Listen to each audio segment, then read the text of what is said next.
Thanks for watching BVR TV news.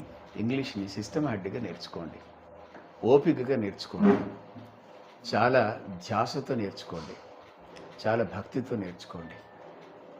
అది ఏదో నేర్చుకోవాలి కదా అని మొక్కుబడిగా కాకుండా దానిపైన ఆసక్తితో నేర్చుకోండి. అప్పుడు ఇంగ్లీష్ మీకు దాసోహం ఉంటుంది. అది మీరు ఒక్కసారి కనుక ఇంగ్లీష్ పైన కమాండ్ కనుక వచ్చినట్లయితే you can do wonders, you can do miracles. English will help you like that. It comes to your rescue like that. భలే మంచి రోజు, వసంతైన రోజు, వసంతాలు పూచే నేటి రోజు, ఆయ్ వసంతాలు పూచే నేటి రోజు, చందమామ అందిన రోజు, బృందావని నవ్విన రోజు, తొలివలపులు కురిసిన రోజు, కులదైవం పలికిన రోజు, కన్న తల్లి ఆశలన్నీ సన్నజాజులై విరిసిన రోజు, భలే మంచి రోజు, వసంతైన రోజు, వసంతాలు పూచే నేటి రోజు, ఆయ్ వసంతాలు పూచే నేటి రోజు. యా, నిజంగా అద్భుతంగా పాడిల్లు. మీరు ఇంగ్లీష్ లెక్చరర్ ఉండి మీ గురించి ఇంట్రొడక్షన్. యాక్చువల్లీ ప్రజలందరికీ, ఎక్కడైతే తెలుగు ప్రజలు ఉన్నారో తెలుగు ప్రజలందరికీ దీపావళి పండగ శుభాకాంక్షలు తెలియజేస్తా ఉన్నాను. ఈరోజు హనంకొండలో BVR టీవీ న్యూస్ టీం రావడం జరిగింది. మనతోని నిజంగా పుణ్య దంపతులు సార్ వచ్చేసి కట్కోజ్వల రాజేశ్వరరావు గారు, రమాదేవి గారు నిజంగా ఇక్కడనే ఉన్నారు. వాస్తవానికి సార్ వచ్చేసి ఇంగ్లీష్ లెక్చరర్. నిజంగా ఇంగ్లీష్ లెక్చరర్ అని ఇప్పుడు చాలా గొప్పగా చెప్పుకుంటాను, కానీ ఆ పోస్ట్ అంటే ఆ జాబ్ రాకముందు పడ్డటువంటి కష్టం అన్నీ ఇన్ని కాదండి. నిజంగా నేను తెలుసుకున్నటువంటి పదాలు చెప్తా ఉన్నాను. సో కంపల్సరీ మనిషికి ఇంగ్లీష్ అనేది కంపల్సరీ కావాలి. ఎక్కడికి వెళ్ళినా కూడా ఇంగ్లీష్ అనేది మస్ట్. నిజంగా ఇంగ్లీష్ ఎట్లా రావాలి, ఎట్లా చదువుకోవాలి, సో ఇట్లాంటి ఒపీనియన్ మనం తెలుసుకుందాము. వాస్తవానికి వీరి జీవిత చరిత్రను ఈరోజు కొంత మనం తెలుసుకునే ప్రయత్నం చేద్దాం. నమస్తే సార్, బాగున్నారా? నమస్తే వెంకట్. దీపావళి పర్వదిన శుభ సందర్భంన మా ఇంటికి వచ్చి మా దంపతుల్ని మీరు ఇంటర్వ్యూ చేస్తున్నందుకు మీకు, అదేవిధంగా BVR టీవీ యాజమాన్యానికి, బంధుమిత్రులందరికీ, యావత్ ప్రజానీకానికి అందరికీ ఈ పర్వదిన శుభాకాంక్షలు. మేడం నమస్తే. మీరు ఫ్యూ వర్డ్స్. ప్రజలందరికీ నా యొక్క శుభాకాంక్షలు. ఓకే సార్, నేను పాయింట్కి వస్తున్నా. ఓకే, ఈరోజు దీపావళి చాలా సరదాగా అయితే ఉంది. మీ ఇల్లు చాలా అంటే హడావిడితో ఉంది, చిన్న పిల్లలతో హడావిడిగా అయితే ఉంది. ఇవాళ స్పెషల్ ఏంటి మీ ఇంట్లో?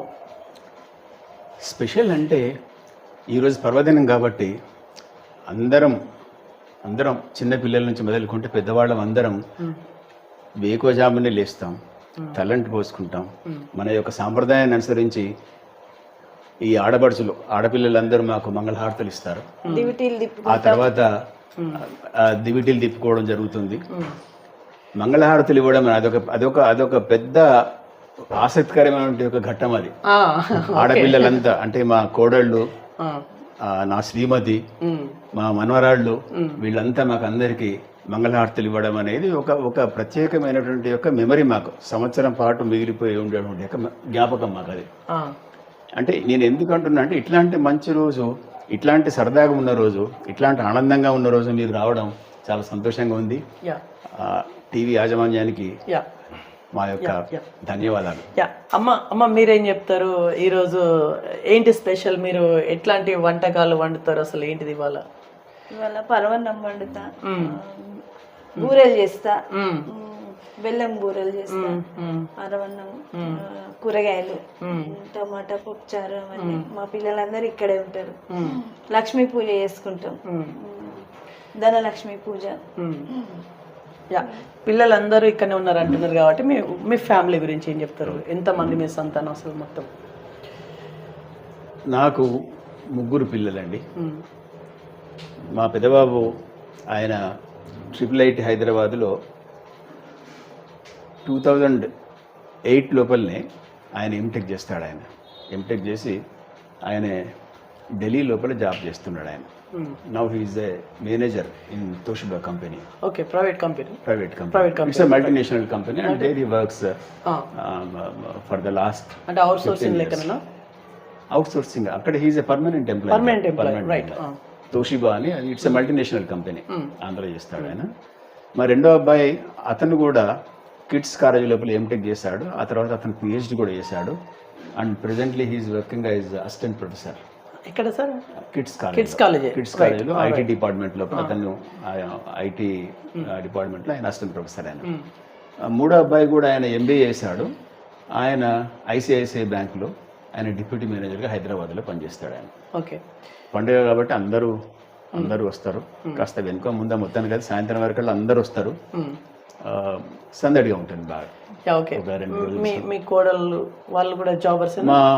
మా పెద్ద కోడలు ఆమె బీటెక్ గ్రాడ్యుయేట్. ఆమె కూడా IT డిపార్ట్మెంట్లోనే. పెద్ద బాబు ఏమో సివిల్ ఆయన. అట్లాగే రెండో అబ్బాయి IT డిపార్ట్మెంట్లో. మా రెండో కోడలు ఆయన యొక్క ప్రోత్సాహంతో, ఆయన యొక్క సపోర్ట్తోని ఆ అమ్మాయి కూడా ఎంటెక్ చేయగలిగింది. ఆ తర్వాత ఇప్పుడు PhD కూడా సబ్మిట్ చేస్తున్నది ఆఫ్టర్ మ్యారేజ్. అంటే with all the support and encouragement of her husband who is my second son. Okay. అట్లాగే presently she is doing with university faculty. Right. మా మూడో కోడలు కూడా ఆమె బీటెక్ గ్రాడ్యుయేట్. ఆమె కూడా IT డిపార్ట్మెంట్లోనే. ఆమె హైదరాబాద్లో ఉంటుంది. అది పిల్లలు ఎంతమంది వాళ్ళకి? పెద్ద బాబుకు 2 పిల్లలండి. ఒక పాప ఒక బాబు. వాళ్ళు ఢిల్లీ పబ్లిక్ స్కూల్లో చదువుతారు వాళ్ళు. రెండో బాబుకి 3 పిల్లలు ఆయనకి. పెద్దవాళ్ళు 2 కవలలు. వాళ్ళు 2 6th క్లాస్. ఎక్కడ? Sri Chaitanya school. Male and female. Sri Chaitanya స్కూల్లో వాళ్ళు 2 6th క్లాస్. వాళ్ళిద్దరి తర్వాత మళ్ళీ ఒక బాబు ఆయనకి. ఆ బాబు ఇప్పుడు పక్కన ఏకశిల స్కూల్లో LKG చదువుతున్నాడు. ఓకే. చిన్న అబ్బాయికి కూడా ఒక కూతురు. పాప 2nd క్లాస్ హైదరాబాద్లో. Second class. యా, మీరు ఇంగ్లీష్ లెక్చరర్గా ఉంటూ ఏంటి సాంగ్స్ పాడుతూ ఉన్నారు? నాకు అర్థం కావట్లేదు. మీరు ఓకే ఆ జోన్లోకి మనం వెళ్ళే ముందు ఫస్ట్ మీ బాల్యం, మీ ఎడ్యుకేషన్ అంతా ఎక్కడ? మీరు ఎక్కడ పుట్టిల్లు, ఎక్కడ చదువుకున్నారు, ఎందాక చదువుకున్నారు? మీరు ఇంతకుముందు ఒక ప్రశ్న అన్నారు చూడండి, ఇంగ్లీష్ లెక్చరర్గా ఉంటూ పాటలు పాడుతున్నారా అని అన్నారు చూడండి. ఇంగ్లీష్ లెక్చరర్గా ఉండడం అనేది దట్ ఈజ్ మై ప్రొఫెషన్. అంటే అది నా యొక్క వృత్తి. అది కానీ పాటలు పాడుకోవడం అనేది అది నా యొక్క ప్రవృత్తి. అది దట్స్ మై హాబీ. అంటే whenever I feel excited, whenever I feel happy, sometimes whenever I feel moody, అట్లా ఆ సందర్భాలు నాకు తెలియకుండానే నాకు ఏదో వచ్చినది ఏదో కూండ్రాగా అందిస్తుంటాను. అంటే ఏది పడితే అది పాడను నేను. అది నాకు ఏదైతే ఆ సందర్భానికి అనుగుణంగా అనిపిస్తుందో, ఎందులోనైతే కాస్త సాహితీ విలువలు ఉన్నాయి అని అనిపిస్తుందో, ఎందులోనైతే చక్కని శ్రావ్యమైన సంగీతం ఉంటుంది అని చెప్పి అనుకుంటాను. ఏ పాట అయితే సమకాలీన సమాజాన్ని ప్రతిబింబింపజేస్తుందో అట్లాంటి పాటలు నేను ఇష్టపడతాను. మీరు ఇంకొకటి అడిగారు చూడండి, మీ బాల్యం అది ఎక్కడ నుంచి వచ్చారు మీరు అని.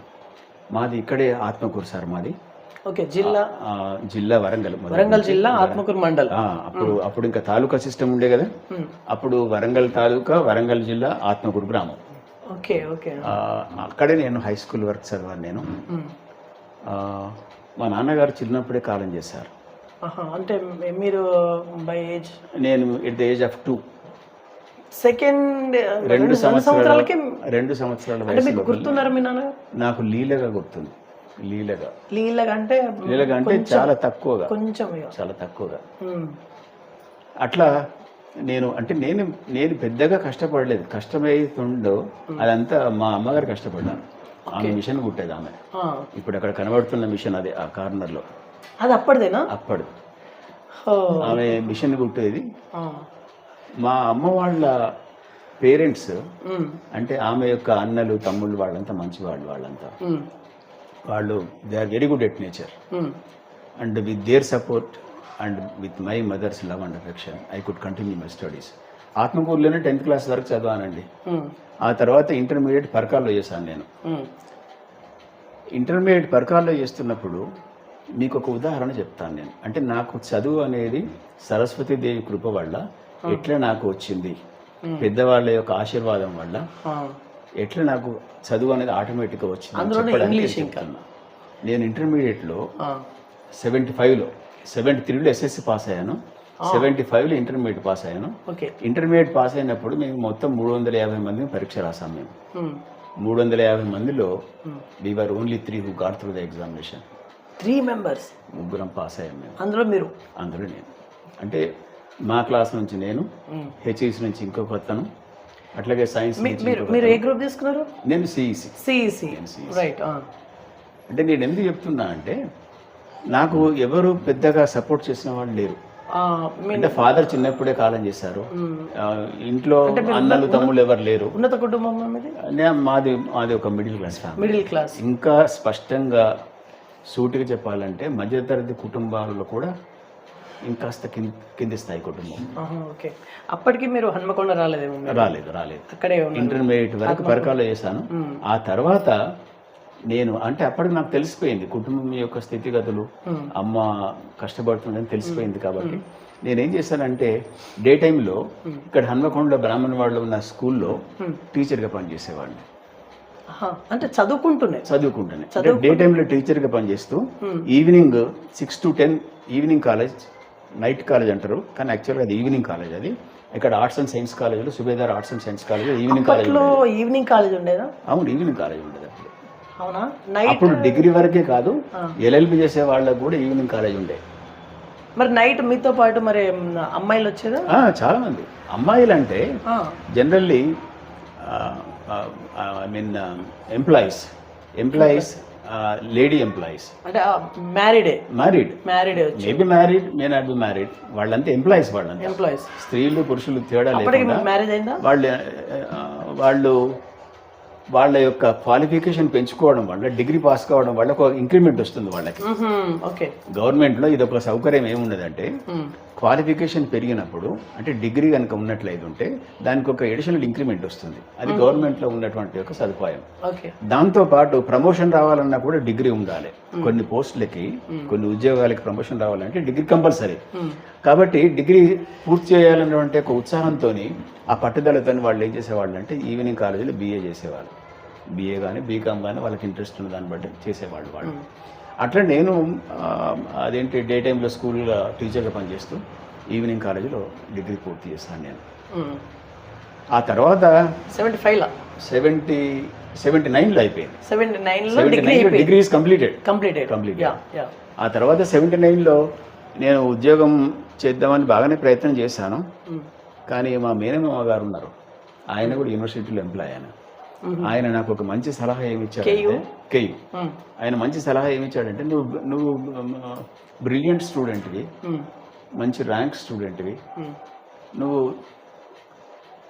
ఎంట్రన్స్ రాసి MAకి అప్లై చేయి, నీకు స్కాలర్షిప్ వస్తుంది. స్కాలర్షిప్ రావడం వల్ల నీవు ఎవ్వరికి ఎక్కడ బరువుగా ఉండవు, అమ్మని కూడా ఇబ్బంది పెట్టినట్టు ఉండదు, యూ గో అహెడ్ అని చెప్పాడు ఆయన. దాంతో నేను ఏం చేశాను, MA ఇంగ్లీష్, MA ఎకనామిక్స్ 2 రాశాను. నాకు రెండింటిలో కూడా సీట్ వచ్చింది. English economics.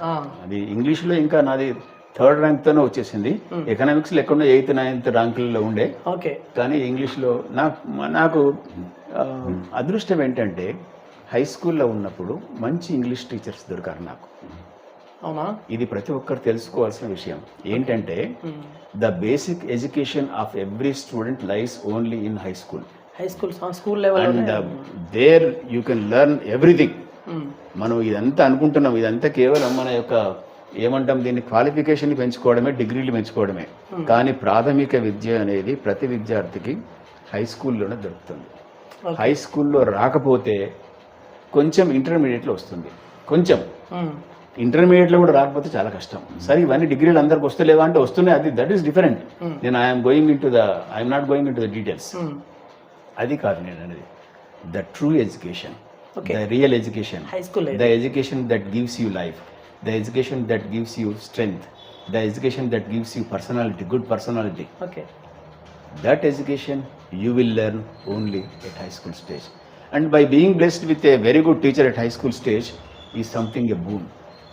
హై స్కూల్లో మంచి ఉపాధ్యాయులు దొరకడం అనేది మనకు దైవదత్తమైన వరం. అది దైవదత్తమైన వరం. ఇది నేను ఘంటాపదంగా చెప్పగలుగుతాను. నాకు హై స్కూల్లో మంచి ఇంగ్లీష్ టీచర్స్ దొరికారు. I still remember and I still respect those teachers. Subrahmanya Shastri గారని ఒక ఇంగ్లీష్ టీచర్ ఉండేవారు, శ్రీమన్నారాయణ గారని ఇంకొక ఇంగ్లీష్ టీచర్ ఉండేవారు, ఇంకా చెప్పాలంటే ఆనందం గారని ఒక ఇంగ్లీష్ టీచర్ ఉండేవారు. 6th క్లాసులో తెలుగు మీడియంలో ఆ రోజుల లోపల 6th క్లాసులో నాతో ఇంగ్లీష్లో లీవ్ లెటర్ రాయించిన గొప్ప ఆనందం సార్కి వస్తుంది. మీతోటి? నాతో 6th క్లాస్లో. అది ఎక్కడ? ఆత్మకూరులో ఇంగ్లీష్లో. నేను ఇంకా I will give you one more example. నేను మీకు ఇది ఎందుకు చెప్తున్నా అంటే ఇప్పటి జనరేషన్ తెలుసుకోవాలి అంటే వొకాబులరీ ఎంత important, framing the sentences is so important అనేది వాళ్ళకి తెలియాలి.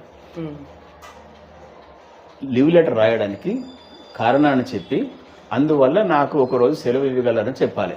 అందువల్ల అనడానికి నాకు ఆ రోజుల్లోనే నాకు ఆయన ఆనందం గారు ఏం చేశారంటే, ఆ టీచర్ మా సార్ ఏం చేశారంటే, హెన్స్ ఐ రిక్వెస్ట్ యూ అని చెప్పాడు. హెన్స్ స్పెల్లింగ్ చూడండి, నాట్ HENS, హెన్స్ HENS కాదు, HENS హెన్స్ అంటే కోడి పెట్టెలో అవుతుంది, అది కాదు. HENCE హెన్స్ అంటే అందువలన. సో అని కూడా అంటాం మనం, సో అంటే కూడా అందువలనే.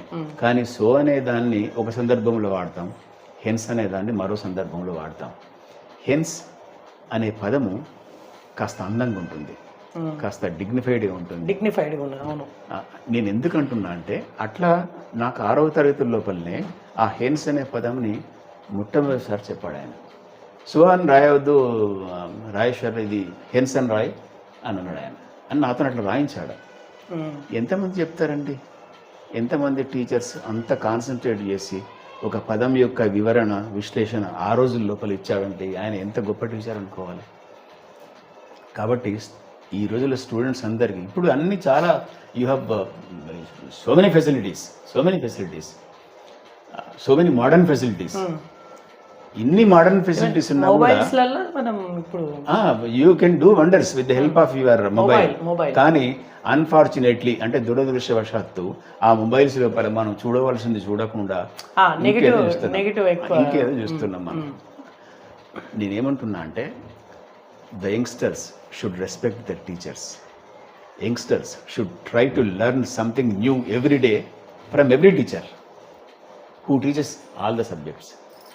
అంటే ప్రతి ఏ సబ్జెక్ట్ అయినా కూడా, అది ఇంగ్లీష్ ఒక్కటే కాదండి, మ్యాథమెటిక్స్ కావచ్చు, లేకుంటే సోషల్ స్టడీస్ కావచ్చు, లేదా హిందీ కావచ్చు, రాష్ట్ర భాష హిందీ కావచ్చు, ఏదైనా కూడా మనము హై స్కూల్లో నేర్చుకున్నది జీవితాంతం ఉంటుంది. మనం ఇంకా ఇంటర్వ్యూ లోపలికి వెళ్ళే ముందు ఇంకొక సాంగ్, మీ కళ ఉంది కదా, మీ ప్రవృత్తి, మీరు ఇంతకుముందు అన్నారు చూడండి, అంటే మీరు ఈ పాటలు ఎట్లా పాడుతున్నారు సార్. నేను ఇది కూడా నాకు హై స్కూల్లోనే బీజం పడిందండి. అంటే పాటల పట్ల ఆసక్తి కూడా హై స్కూల్లోనే బీజం పడింది. ఎందుకు హై స్కూల్లో బీజం పడింది అంటే, స్కూల్కి అదేంటి 9:30కో 10కో ఉంటుంది కదా, 9:30కి ఫస్ట్ బెల్, సెకండ్ బెల్, ఇట్లా ప్రేయర్ ఇట్లా ఉంటుంది కదా. అంతకంటే ముందే వాళ్ళు స్టాఫ్ అంతా వస్తారు. వాళ్ళు స్కూల్లో పిల్లలు దృష్టిలో పెట్టుకొని కొన్ని గ్రామ్ఫోన్ రికార్డ్స్ వేసేవాళ్ళు ఆ రోజుల లోపల. ఇప్పుడు లేవు, ఇప్పుడు అంతా మోడర్న్ వచ్చినాయి. అప్పుడు ఏంటి, గ్రామ్ఫోన్ రికార్డ్ తెలుసు కదండి, ఒక పెనం లాగా ఉంటుంది, లైక్ పాన్, ఒక ప్లేట్ ఉంటుంది, దాని మీద పెడతారు, అది ఏమంటాం దాని, రేడియోగ్రామ్ లాగా అట్లా ఉంటుంది. అలా సాంగ్ వస్తుందండి.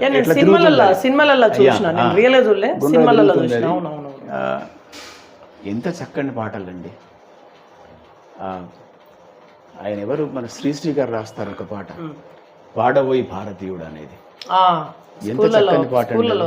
వెలుగు నీడలు అనే సినిమాలో పాట అది, శ్రీశ్రీ గారు రాస్తారు. అది పాడవోయి భారతీయుడా, ఆడి పాడవోయి విజయ గీతిక, పాడవోయి భారతీయుడా, ఇట్లా మొదలవుతుంది. ఇది కాదు ముఖ్యం, నేను ఎందుకు ఆకర్షితున్నాయా అని చెప్పడానికి చెప్తాను నేను. యా ఎంత బాగా చెప్తాడండి శ్రీశ్రీ గారు. పదవి వ్యామోహాలు, కులమత భేదాలు, భాషా ద్వేషాలు చెలరేగే నేడు. అది అప్పుడు అన్నేళ్ల కింద, అంటే నేను హై స్కూల్లో ఉన్నప్పుడు ఈ పాట విన్నాను. ఇంకా అంతకుముందు ఎప్పుడో సినిమా రిలీజ్ అయి ఉంటుంది, ఇంకా చాలా పాతది అది. నేను అప్పుడు పిల్లగాడిని, I was just in high school. ఇది చూడండి, ఆ అర్థం ఇప్పటికి కూడా మారలేదు. పదవి వ్యామోహాలు, కులమత భేదాలు అప్పుడు ఉండే, ఇప్పుడు ఉన్నాయి. ఏమైనా మార్పు వచ్చిందా? ఇవి these sort of songs are permanently valued. Sri Sri గారు ఎట్లా శ్రీశ్రీ గారు అసలు చూడండి, ఎట్లా ఎట్లా ఇది ఊహించి రాశారో అసలు. ఇది ఎన్ని సంవత్సరాలైనా ఇది ఉంటది. ప్రతి మనిషి మరి ఒకని దోచుకునేవాడే, తన స్వార్థం తన లాభం చూచుకునేవాడే అని అంటాడు ఆయన. అప్పుడు అన్నాడు ఆయన, ఇప్పుడు కూడా అదే పరిస్థితి సమాజం లోపల.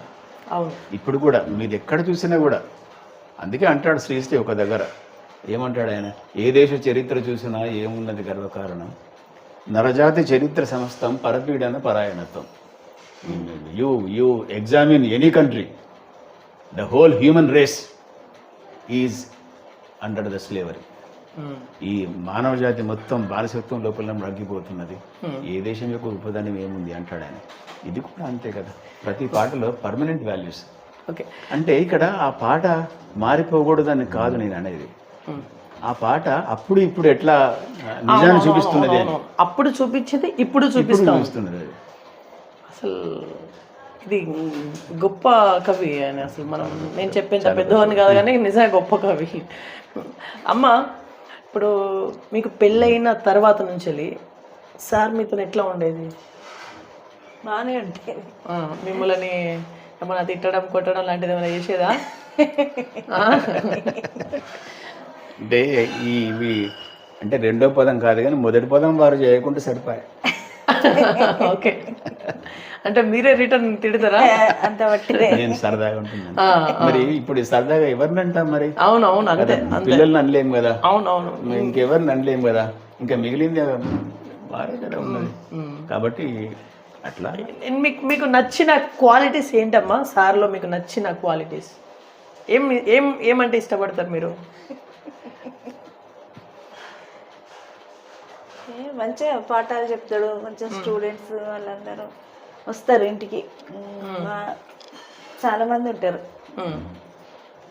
Okay, time to time college పోయేది. ఓకే,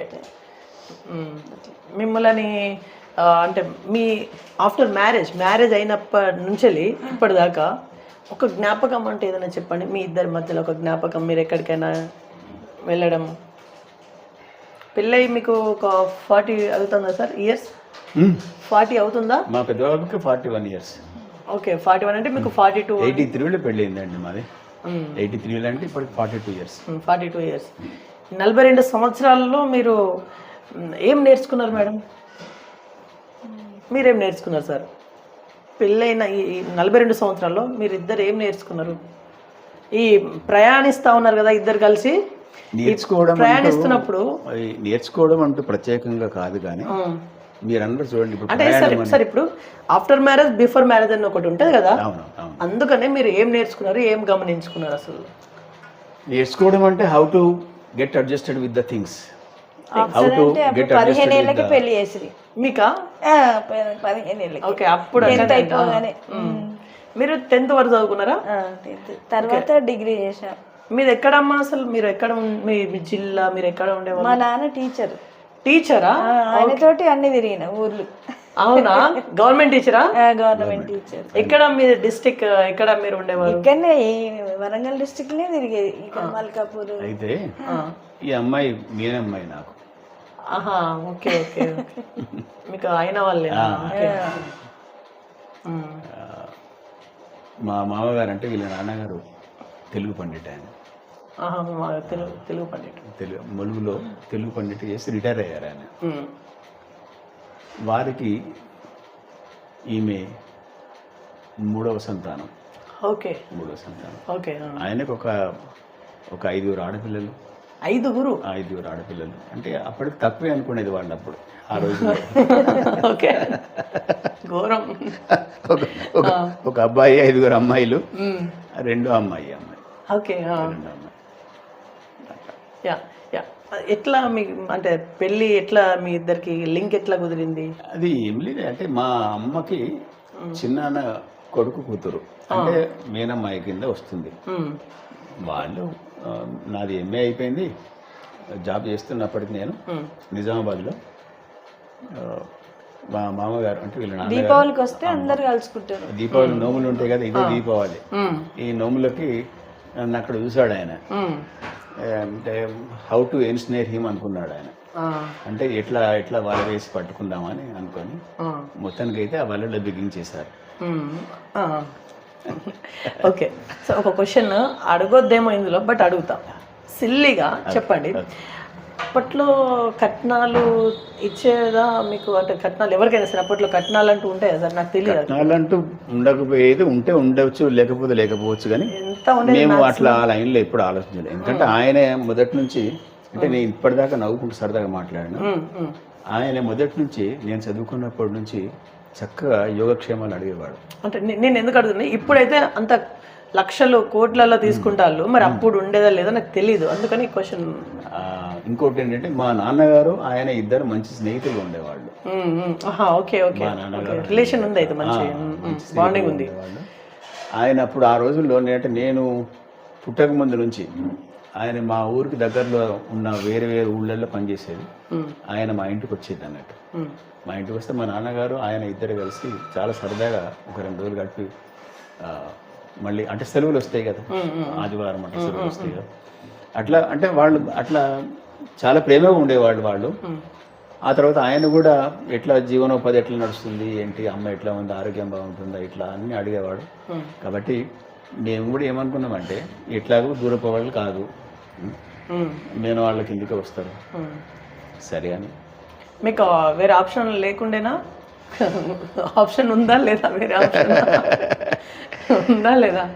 ఆప్షన్ అన్నీ ఆలోచించలేదు నాకు. మీరు అంటే కాలేజ్లో మీరు ఇంగ్లీష్లో చాలా ఫ్లూయెంట్గా ఉండేవాళ్ళు కాబట్టి, స్కూల్ కావచ్చు, కాలేజ్ లైఫ్లో మీకు లవ్ అనేది ఎక్కడ ఎవరితో? నాకు ఎప్పుడు అంత సమయం కూడా నాకు దొరకలేదు.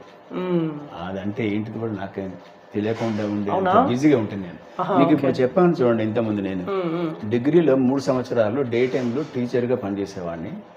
సాయంత్రం 4:30కు 5 గంటలకు స్కూల్ వదిలిపెడితే ఇప్పటి వాళ్ళు ఎవరు చేయరు ఇట్లా. 5 గంటలకు స్కూల్ నుంచి నా రూమ్కి వచ్చి, అంటే అద్దె గదికి వచ్చి డ్రెస్ చేంజ్ చేసుకొని నడుచుకుంటూ ఈవినింగ్ కాలేజ్కి వెళ్ళేవాడిని. నేను ఎక్కడి నుంచి వేయి స్తంభాల గుడి దగ్గర కిరాయికి ఉంటుంది. నేను వేయి స్తంభాల గుడి నుంచి సుబేదార్ ఆర్ట్స్ కాలేజ్కి అప్పుడు ఈ బస్ స్టేషన్ లేకుండే, ఓకే, అన్ని కంకర రోడ్డు, అన్ని తుమ్మ చెట్లు అట్లా ఉండేది. తుమ్మ చెట్లు. ఎస్ విజయ టాకీస్ ఉంది కదా, ఇప్పుడు పెద్ద సెంటర్ అది. విజయ టాకీస్ పోవడానికి కంకర రోడ్డు, అది కూడా సగం రోడ్డే అది. అవునా? అక్కడి నుంచి ఆ బాలసముద్రం నుంచి హైగ్రీవాచారి ఆ కాంపౌండ్ నుంచి ఆ కంకర రోడ్డు నుంచి నడుచుకుంటూ పోయేది నేను రోజు. ఎన్ని కిలోమీటర్స్ సార్ ఇక్కడ నుంచి? ఎన్ని ఉంటుందో నాకు తెలియదు. ఇప్పుడు దూరం అయితే మారదు కదా, ఇప్పుడు అదే దూరం కదా, ఎంత ఉంటుందో మీరు. No cycle nothing. ఆ రోజుల్లో బస్ పాస్ తీసుకోవాలంటే నాకు 9:30 కావాలి. 9:30కి బస్ పాస్ ఇచ్చేది అన్నట్టు. 9:30 10 రూపాయలు ఉండకపోయేవి. 10 రూపాయలు బస్ పాస్? 9:30 10 రూపాయలకు బస్ పాస్ ఉండేది. నెల 10 రూపాయలకు నాకు దగ్గర ఉండకపోయేవి.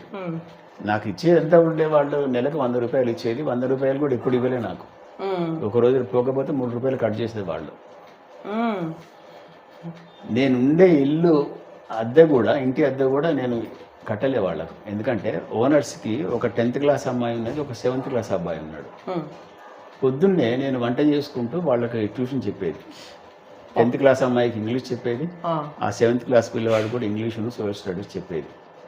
దానికి ఎందుకు ఆ 25 రూపాయల ఇంటి అద్దె మాఫ్. నెలకి 25 రూపీస్. ఆ తర్వాత దాన్ని 35 చేసిండ్రు. కానీ నేను కిరాయి ఇవ్వలే ఎప్పుడు. ఇవ్వలేదంటే అదే వాళ్ళకి ట్యూషన్ చెప్పేవాడు. అంటే జీవితం అంతా ఏమాత్రం ఖాళీ సమయం లేకుండా ఇట్లా ఉన్నప్పుడు ఇంకా ఇక ప్రేమ, లవ్ ఇట్లాంటివన్నీ ఎక్కడ అవకాశం వస్తుంది? అసలు ఆలోచనే రాదు. నాకేమైనా ఏదైనా సమయం దొరికితే లైబ్రరీకి వెళ్ళి నోట్స్ ప్రిపేర్ చేసుకునేది నేను. లైబ్రరీ ఎక్కడ ఉండేది? లైబ్రరీ ఎక్కడ ఉండే? యూనివర్సిటీ పిఈ సెంటర్ ఉండే అప్పుడు, యూనివర్సిటీ కాలే ఇంకప్పుడు. ఓకే. ఆ పిఈ సెంటర్ లైబ్రరీలో మా మామగారు ఉన్నారు కాబట్టి మా మామగారి దగ్గరికి వెళ్ళి ఆ లైబ్రరీకి వెళ్ళి నేను అక్కడి నుంచి బుక్స్ తీసుకొని నేనే నోట్స్ రాసుకునేవాడిని. నేను ఇంటర్మీడియట్ నుంచి ఒక పుస్తకం కొనలేదు, ఒక నోట్ బుక్ కొనలేదు. పుస్తకాలన్నీ లైబ్రరీలోనే. ఓకే. కాలేజీలో పూర్ ఫండ్ అని ఉంటుంది, పూర్ ఫండ్ లైబ్రరీ అని ఉంటుంది. రెగ్యులర్ లైబ్రరీ కాక పూర్ ఫండ్ అని వేరే ఉంటుంది. దాని నుంచి నాకు లెక్చరర్స్ అంతా వాళ్ళే ఇచ్చేవాళ్ళు నాకు బుక్స్ అన్ని. ఎందుకు ఇచ్చేవాళ్ళు అంటే క్లాస్లో ఎప్పుడు ఫస్ట్ వచ్చేవాడిని నేను. ఓన్లీ ఇంగ్లీషా? అన్ని సబ్జెక్ట్స్ లోపల. అన్ని సబ్జెక్ట్స్ లోపల. మ్యాథ్స్ కూడానా? నేను సిఈసి. నేను చార్టర్డ్ అకౌంటెంట్ అవ్వాల్సిన వ్యక్తి కావచ్చు మీరు. బహుశా కావచ్చు, కానీ నాకు ఎందుకో ఇంగ్లీష్ మొదటి నుంచి ఆసక్తి. ఇంగ్లీష్ ఎట్లా సార్? ఇప్పుడు ఇంగ్లీష్ అంటే మీరు చాలా ఫ్లూయెంట్, ఇట్లా అలవకగా మాట్లాడేస్తారు కదా. ఎప్పటి నుంచి మాట్లాడతారు ఇది మీరు? స్కూల్ లైఫా, కాలేజ్, ఇంటర్మీడియటా? అసలు ఇంగ్లీష్లో మాట్లాడేవాడిని, కానీ ఫ్లూయెంట్గా మాట్లాడకపోయేది. ఎప్పటి వరకు మాట్లాడకపోయేది? డిగ్రీకి వచ్చే వరకు మాట్లాడకపోయేది. ఎందుకు తెలిసేదంతా, పదజాలం తెలుసు, దాని యొక్క కన్స్ట్రక్షన్ తెలుసు, కానీ ఫ్లూయెంట్గా మాట్లాడకపోయేది. ఎందుకు మాట్లాడకపోయేది అంటే I have come from Telugu medium background. ఇదే విషయాన్ని నేను యూట్యూబ్ కూడా చేస్తాను నేను. ఓకే. అందులో చెప్పాను నేను, ఇది ఒక సందర్భంలో చెప్పాను. ఛానల్ పేరు impressions and insights. Impressions and insights పేరుతోని ఈ మధ్యనే ఒక 1 year కాలం లోపల నేను I launch that YouTube channel. ఒకనొక వీడియోలో చెప్పాను నేను, తెలుగు మీడియం స్టూడెంట్స్ ఎక్కడ వాళ్ళు ఇబ్బంది పడతారనేది నేను ఒక వీడియోలో స్పష్టంగా, ఒక ఎపిసోడ్లో స్పష్టంగా చెప్పాను నేను. కానీ ఎప్పుడైతే నేను డిగ్రీకి వచ్చినో, డిగ్రీలో నేను అంటే ఇంటర్మీడియట్ వరకు తెలుగు మీడియమే, డిగ్రీకి వచ్చినాక all of a sudden I entered English medium with English literature as one of my subjects. Okay. ఆంగ్ల భాషా సాహిత్యము, ఆంగ్ల భాషా మాధ్యమం. అట్లా డిగ్రీకి వచ్చిన తర్వాత నాకు క్రమక్రమంగా నెమ్మదిగా ఇంగ్లీష్లో మాట్లాడడం అనేది అలవాటైంది. అది మొదట్లో భయం బెరుగ్గా ఉండేది. ఎందుకంటే నేను ఎక్కడి నుంచో మారుమూల గ్రామం నుంచి హన్మకొండకు వచ్చాను. ఇక్కడ అప్పటికే Saint Paul school, Saint Gabriel school, ఆ తర్వాత వరంగల్లో ఏదో ప్లాటినం జూబ్లీ హై స్కూల్, అక్కడి నుంచి స్టూడెంట్స్ అంతా వచ్చి నాతో పాటు చదువుకునేవాళ్ళు. వాళ్ళు సహజంగానే చాలా ఫాస్ట్గా ఫ్లూయెంట్గా మాట్లాడతారు. కానీ one has to remember this point very carefully. ఈ పాయింట్ని చాలా జాగ్రత్తగా గుర్తుపెట్టుకోవాలి. English medium one may speak fluently, but one cannot speak grammatically. This should be remembered. ఫ్లూయెంట్గా మాట్లాడడం వేరు, కానీ గ్రామాటికల్గా దోషరహితంగా, అంటే వ్యాకరణ దోషాలు లేకుండా మాట్లాడడం అది రాదు, అంత ఈజీగా రాదు. అది రావాలంటే సాధన ఉండాలి, అది రావాలంటే అధ్యయనం ఉండాలి, అది రావాలంటే కృషి ఉండాలి, కొంచెం తపన కూడా ఉండాలి. నేను మీకు ఒక ఉదాహరణ చెప్తాను. నేను ఈవినింగ్ కాలేజీలో చదువుకున్నా అని చెప్పాను నేను. అప్పుడు ఈ ఏమంటామంటే ఇయర్లీ ఎగ్జామినేషన్స్, అంటే మాకంటే ముందు డిగ్రీ సెకండ్ ఇయర్లో పార్ట్ 1 ఉండేది, థర్డ్ ఇయర్లో పార్ట్ 2 అనే ఎగ్జామ్స్ ఉండేవి. కానీ మా దగ్గరకు వచ్చేసరికి ఏమైందంటే ఇయర్లీ ఎగ్జామ్ పెట్టిండ్రు వాళ్ళు. అంటే ఫస్ట్ ఇయర్లోనే అయిపోతుంది, సెకండ్ ఇయర్లో, థర్డ్ ఇయర్ లోపల. ఫస్ట్ ఇయర్ ఎగ్జామ్ రాస్తున్నాం, ఈవినింగ్ కాలేజ్ మేమంతా. కానీ ఎగ్జామ్ అయితే ఈవినింగ్ ఉండదు కదా, డే టైం ఉంటుంది. ఆర్ట్స్ కాలేజీలో సెంటర్. నా ముందు ఉన్నది నా క్లాస్మేటే, ఈవినింగ్ కాలేజీలో నా క్లాస్మేటే, నా ముందు స్టూడెంట్. అతను ప్రతి దానికి నా మీద ఆధారపడేవాడు, ఇంగ్లీష్ మాట్లాడేవాడు, కానీ అన్ని తప్పులు ఉండేవి అందులో. గ్రామర్. నేను ఇది ఎందుకు అంటున్నా అంటే ఇవి కేవలము మనసు పెట్టి నేర్చుకుంటూనే వస్తాయి. ఫ్లూయెంట్గా మాట్లాడడం వేరు, ఫ్లూయెంట్గా మాట్లాడడం వేరు. మాట్లాడతారు కానీ అందులో తప్పులు ఉంటాయి. And that is imperfect English also, I can say. Okay, fluency is, of course fluency is also important, at the same time perfection is also important. Right. Perfect English ఎట్లా మాట్లాడాలి, దానికి ఎట్లా ఏమేం దోహదం చేస్తాయి అనేది మనం నెక్స్ట్ దాని గురించి నెక్స్ట్ వెళ్దాం. అందుకన్నా ముందు ఒక సాంగ్ ప్రేక్షకులకి. ఆకాశం అందుకొనే ధరలొక వైపు, అదుపు లేని నిరుద్యోగం ఇంకొక వైపు. ఆకాశం అందుకొనే ధరలొక వైపు, అదుపు లేని నిరుద్యోగం ఇంకొక వైపు. అవినీతి బంధు ప్రీతి చీకటి బజారు. ఇక్కడ నీ ఇంతకుముందు మీతో అన్నా చూడండి, ఇవన్నీ అప్పుడు ఉన్నాయి, ఇప్పుడు చీకటి బజార్ అంటే ఇదే మన బ్లాక్ మార్కెట్. చీకటి బజార్ అంటే బ్లాక్ మార్కెట్. ఆ బ్లాక్ మార్కెటింగ్ ఇప్పుడు మనం చూడండి, ఉల్లిగడ్డలు కూడా బ్లాక్ మార్కెట్లో ఉంటున్నాయి, కందిపప్పు బ్లాక్ మార్కెట్లో ఉంటుంది. అవునవును, ఇది ఇది ఇది నిత్యావసర వస్తువులు ఇవి. అంటే ఇది ఇట్లాంటి దుర్మార్గం ఆ రోజుల్లో కూడా ఉండే, ఈ రోజుల్లో కూడా ఉండే, ఇప్పుడు కూడా ఉండే. ఇంకా ఎంత చక్కగా చెప్తాడు చూడండి ఆయన స్వార్థం ఎందుకు ఇట్లా అవుతుంది అంటే, స్వార్థమే అనర్థ కారణం, స్వార్థమే అనర్థ కారణం, అది చంపుకొనుటే క్షేమదాయకం, స్వార్థమే అనర్థదాయకం. ఎంత చక్కగా కారణం కూడా చెప్తాడు, ఆ స్వార్థాన్ని చంపుకోవాలని కూడా చెప్తాడు. అంతే గొప్పగా, అంతే అందంగా ఈయన పాడతాడు. ఎవరు వింటారండి? స్వార్థం మానుకొని వేరే వాళ్ళ గురించి, వాళ్ళ కోసమే పని చేయండి, వాళ్ళ కోసమే త్యాగం చేయండి అంటే ఎంతమంది, how many people are there to come forward with all the selfishness attitude. Right. సరే, ఇప్పుడు మీరు రిటైర్డ్ అయ్యారు కదా, ఇంగ్లీష్ లెక్చరర్గా రిటైర్డ్ తీసుకున్నారు సార్. ఎప్పుడు రిటైర్మెంట్ ఎప్పుడు అయ్యారు? నేను 2016లో రిటైర్ అయ్యానండి. 2016. లాస్ట్ సర్వీస్ ఎక్కడ? Pingle degree college. Pingle degree college. Pingle degree and PG. అసలు మీరు సర్వీస్ ఎక్కడెక్కడ చేసుకుంటూ వచ్చిళ్ళు? నేను స్టార్టింగ్ నుంచి చెప్పండి. Service, only service. 82లో ఎంఏ అయిపోగానే వెంటనే I was appointed as a full time lecturer at CSI college Nizamabad. అక్కడ నేను 3 సంవత్సరాలు ఫుల్ టైమ్ లెక్చరర్గా పనిచేశాను. నెక్స్ట్ అక్కడ ఉన్నప్పుడే ఏపీఎస్సి పడింది, ఏపీఎస్సి అప్లై చేశాను. I got through that examination and I was posted to government junior college Mettipalli, Karimnagar district. Okay. And there I worked for 6.5 years. 85 నుంచి 91 వరకు అక్కడే పనిచేస్తాను నేను. శాలరీ ఎంత సార్ స్టార్టింగ్ మీకు అప్పుడు? 82లో నేను ఉద్యోగంలో చేరిన కొత్తలో జీతం అప్పుడు నెలకు 800 ఉండేది. అప్పుడు అది ఎక్కువ అనుకుంటా. కొంతమందికి ఎక్కువ అనిపిస్తుంది, కొంతమందికి సరళి అనిపిస్తుంది. ఇక అది ఉద్యోగాన్ని బట్టి. 82లో 800 అంటే అది తక్కువనే ఎక్కువ సార్ యాక్చువల్లీ. అయితే 800 అంటే అప్పుడు 8,000తో సమానమా? 800 అనేది that's only the basic pay.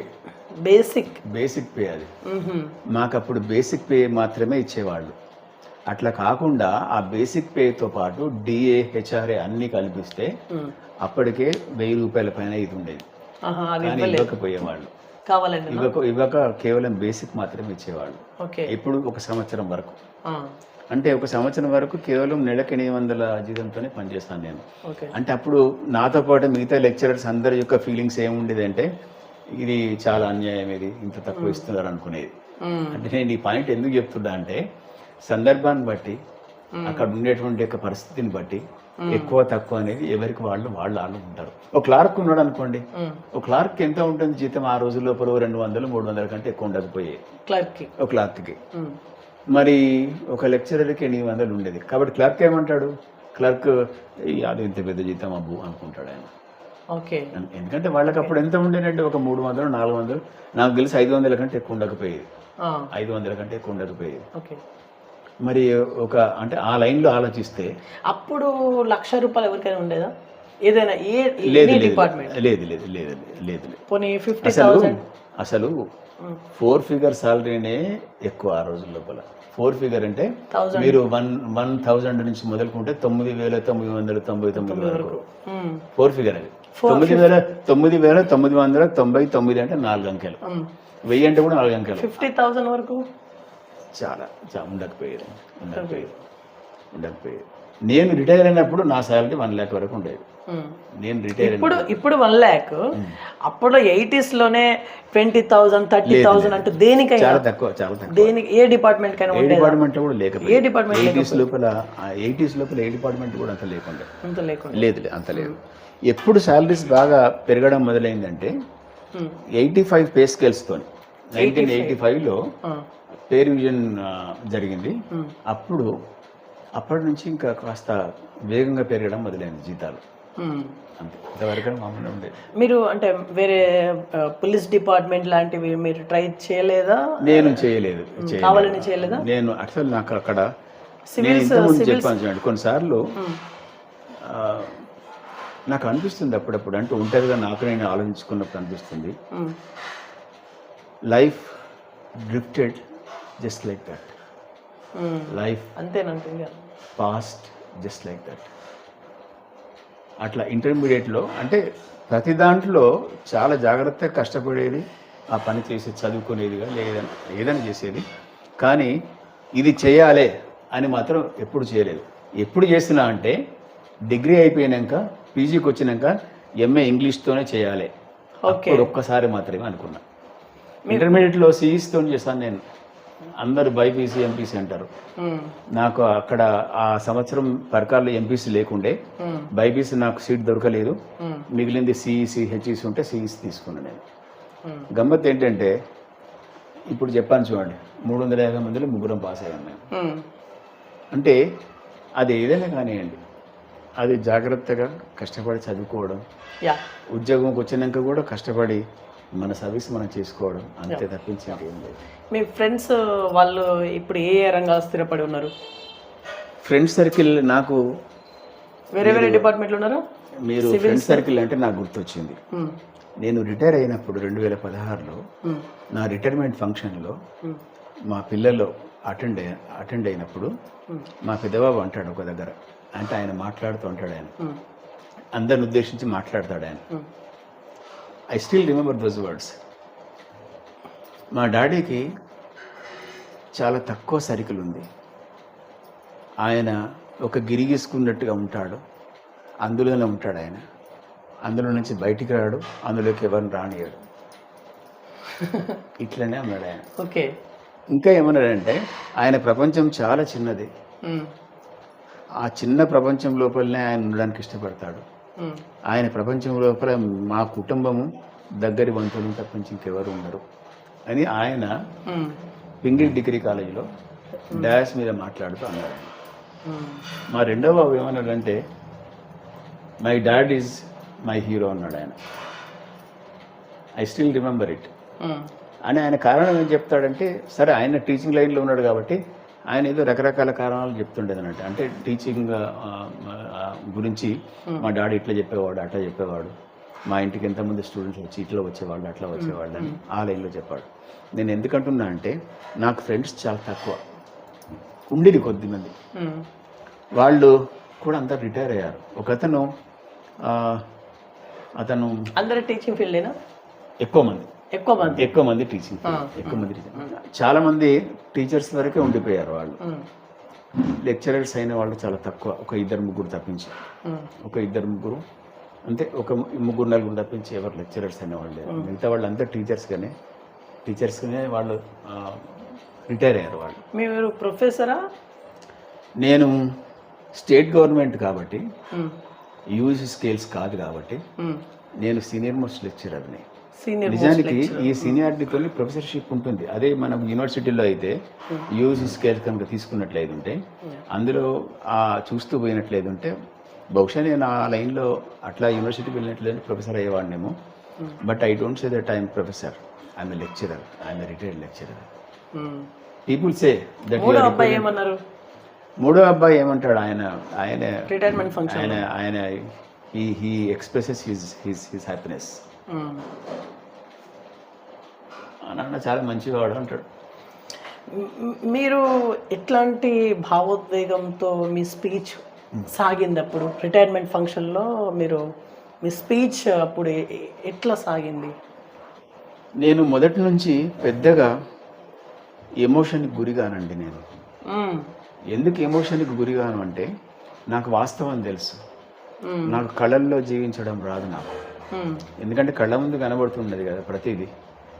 Father లేడు, అమ్మ కష్టపడుతున్నది. ఇప్పటికీ అమ్మగారు ఉన్నారా? అమ్మగారు కాలం చేశారు. అంటే నేను పెరిగిన విధానం చెప్తున్నాను. నేను ఎప్పుడు ఎమోషన్ గురి కాలేదు. ఎందుకు గురి కాలేదంటే నేను వాస్తవాన్ని గమనించుకుంటూ మూవ్ అయ్యేవాడిని. ఓకే, నేను మీకు ఒక ఉదాహరణ చెప్తాను. నేను రిటైర్మెంట్ ఉంది. రిటైర్మెంట్ ఇంకొక 1 year ఉందనగానే నేను అన్ని జాగ్రత్త పడ్డాను నేను. ఎందుకంటే అప్పటికి నేను మా పెద్దబాబు కోసం అని చెప్పని ఎడ్యుకేషన్ లోన్ తీసుకున్నాను. ఆయన బుద్ధిమంతుడు కాబట్టి ఎడ్యుకేషన్ పూర్తి కాగానే ఆయన జాబ్ రాగానే అది ఆయనే క్లియర్ చేసుకున్నాడు ఆయన. ఓకే, ఈ ఇల్లు కట్టడానికి ఆ రోజులలోనే నేను 10 లక్షలు లోన్ తీసుకున్నాను. ఈ ఇల్లు అంటే ఒక గ్రౌండ్ ఫ్లోర్ మాత్రమే. ఒక గ్రౌండ్ ఫ్లోర్ మాత్రమే కట్టడానికి 2001లో 2001 అప్పటికే నేను ఒక 10 లక్షలు లోన్ తీసుకున్నాను. నేను తీసుకొని మొత్తం కట్టేసినప్పుడు అది నేను రిటైర్మెంట్ ఎట్లాగా అవుతున్నా అని తెలుసు కాబట్టి 2016లో ఫిబ్రవరిలో రిటైర్ అయ్యాను. అప్పుడే తెలుసా మనకు పోయి మనం సర్వీసులు చేరినప్పుడే తెలిసిపోతుంది కదండి. This is our date of birth. Next 58 years of service. ఆ డేట్ ఆఫ్ బర్త్ నుంచి 58 ఏళ్ళు ఎప్పటిదాకా పోతున్నది, ఇక్కడ దాకా పోతున్నది. 62 ఉండే కదా మా అప్పుడు లేకుండా ఇంకా అప్పుడు చేయలే, ఇంకా 58. ఓకే, 58. కాబట్టి ఇంకొక సంవత్సరానికి రిటైర్ అయిపోతామని కానీ నేను ఐ క్లియర్డ్ ఆఫ్ ఎవ్రీథింగ్. ఏ బ్యాంక్ నుంచి కానివ్వండి, ఇంకెక్కడి నుంచి కానివ్వండి, ఎక్కడ ఇన్స్టాల్మెంట్స్ అని no one should ask us. అట్లా అన్ని జాగ్రత్తలు పడ్డాను కాబట్టి నేను ఎక్కడ ఎమోషన్ గురి కాలేదు. ఏదైనా ఉన్నది అంటే కేవలం పిల్లల గురించి ఉండేది. పిల్లలు అంటే నా స్టూడెంట్స్. నేను పింగిల్ కాలేజీలో ఉన్నప్పుడు నేను డిగ్రీ వాళ్ళకి చెప్పేది, పీజీ వాళ్ళకి కూడా చెప్పేది. ఎంఏ ఇంగ్లీష్ వాళ్ళకి, పీజీ వాళ్ళకి, డిగ్రీ వాళ్ళకి చెప్పేది, పీజీ వాళ్ళకి చెప్పేది. వాళ్ళు ఆ దేవుడి దయ వల్ల దే లవ్డ్ మీ అలాట్. పిల్లలంతా, నేను పిల్లలనే అంటాను నేను వాళ్ళని.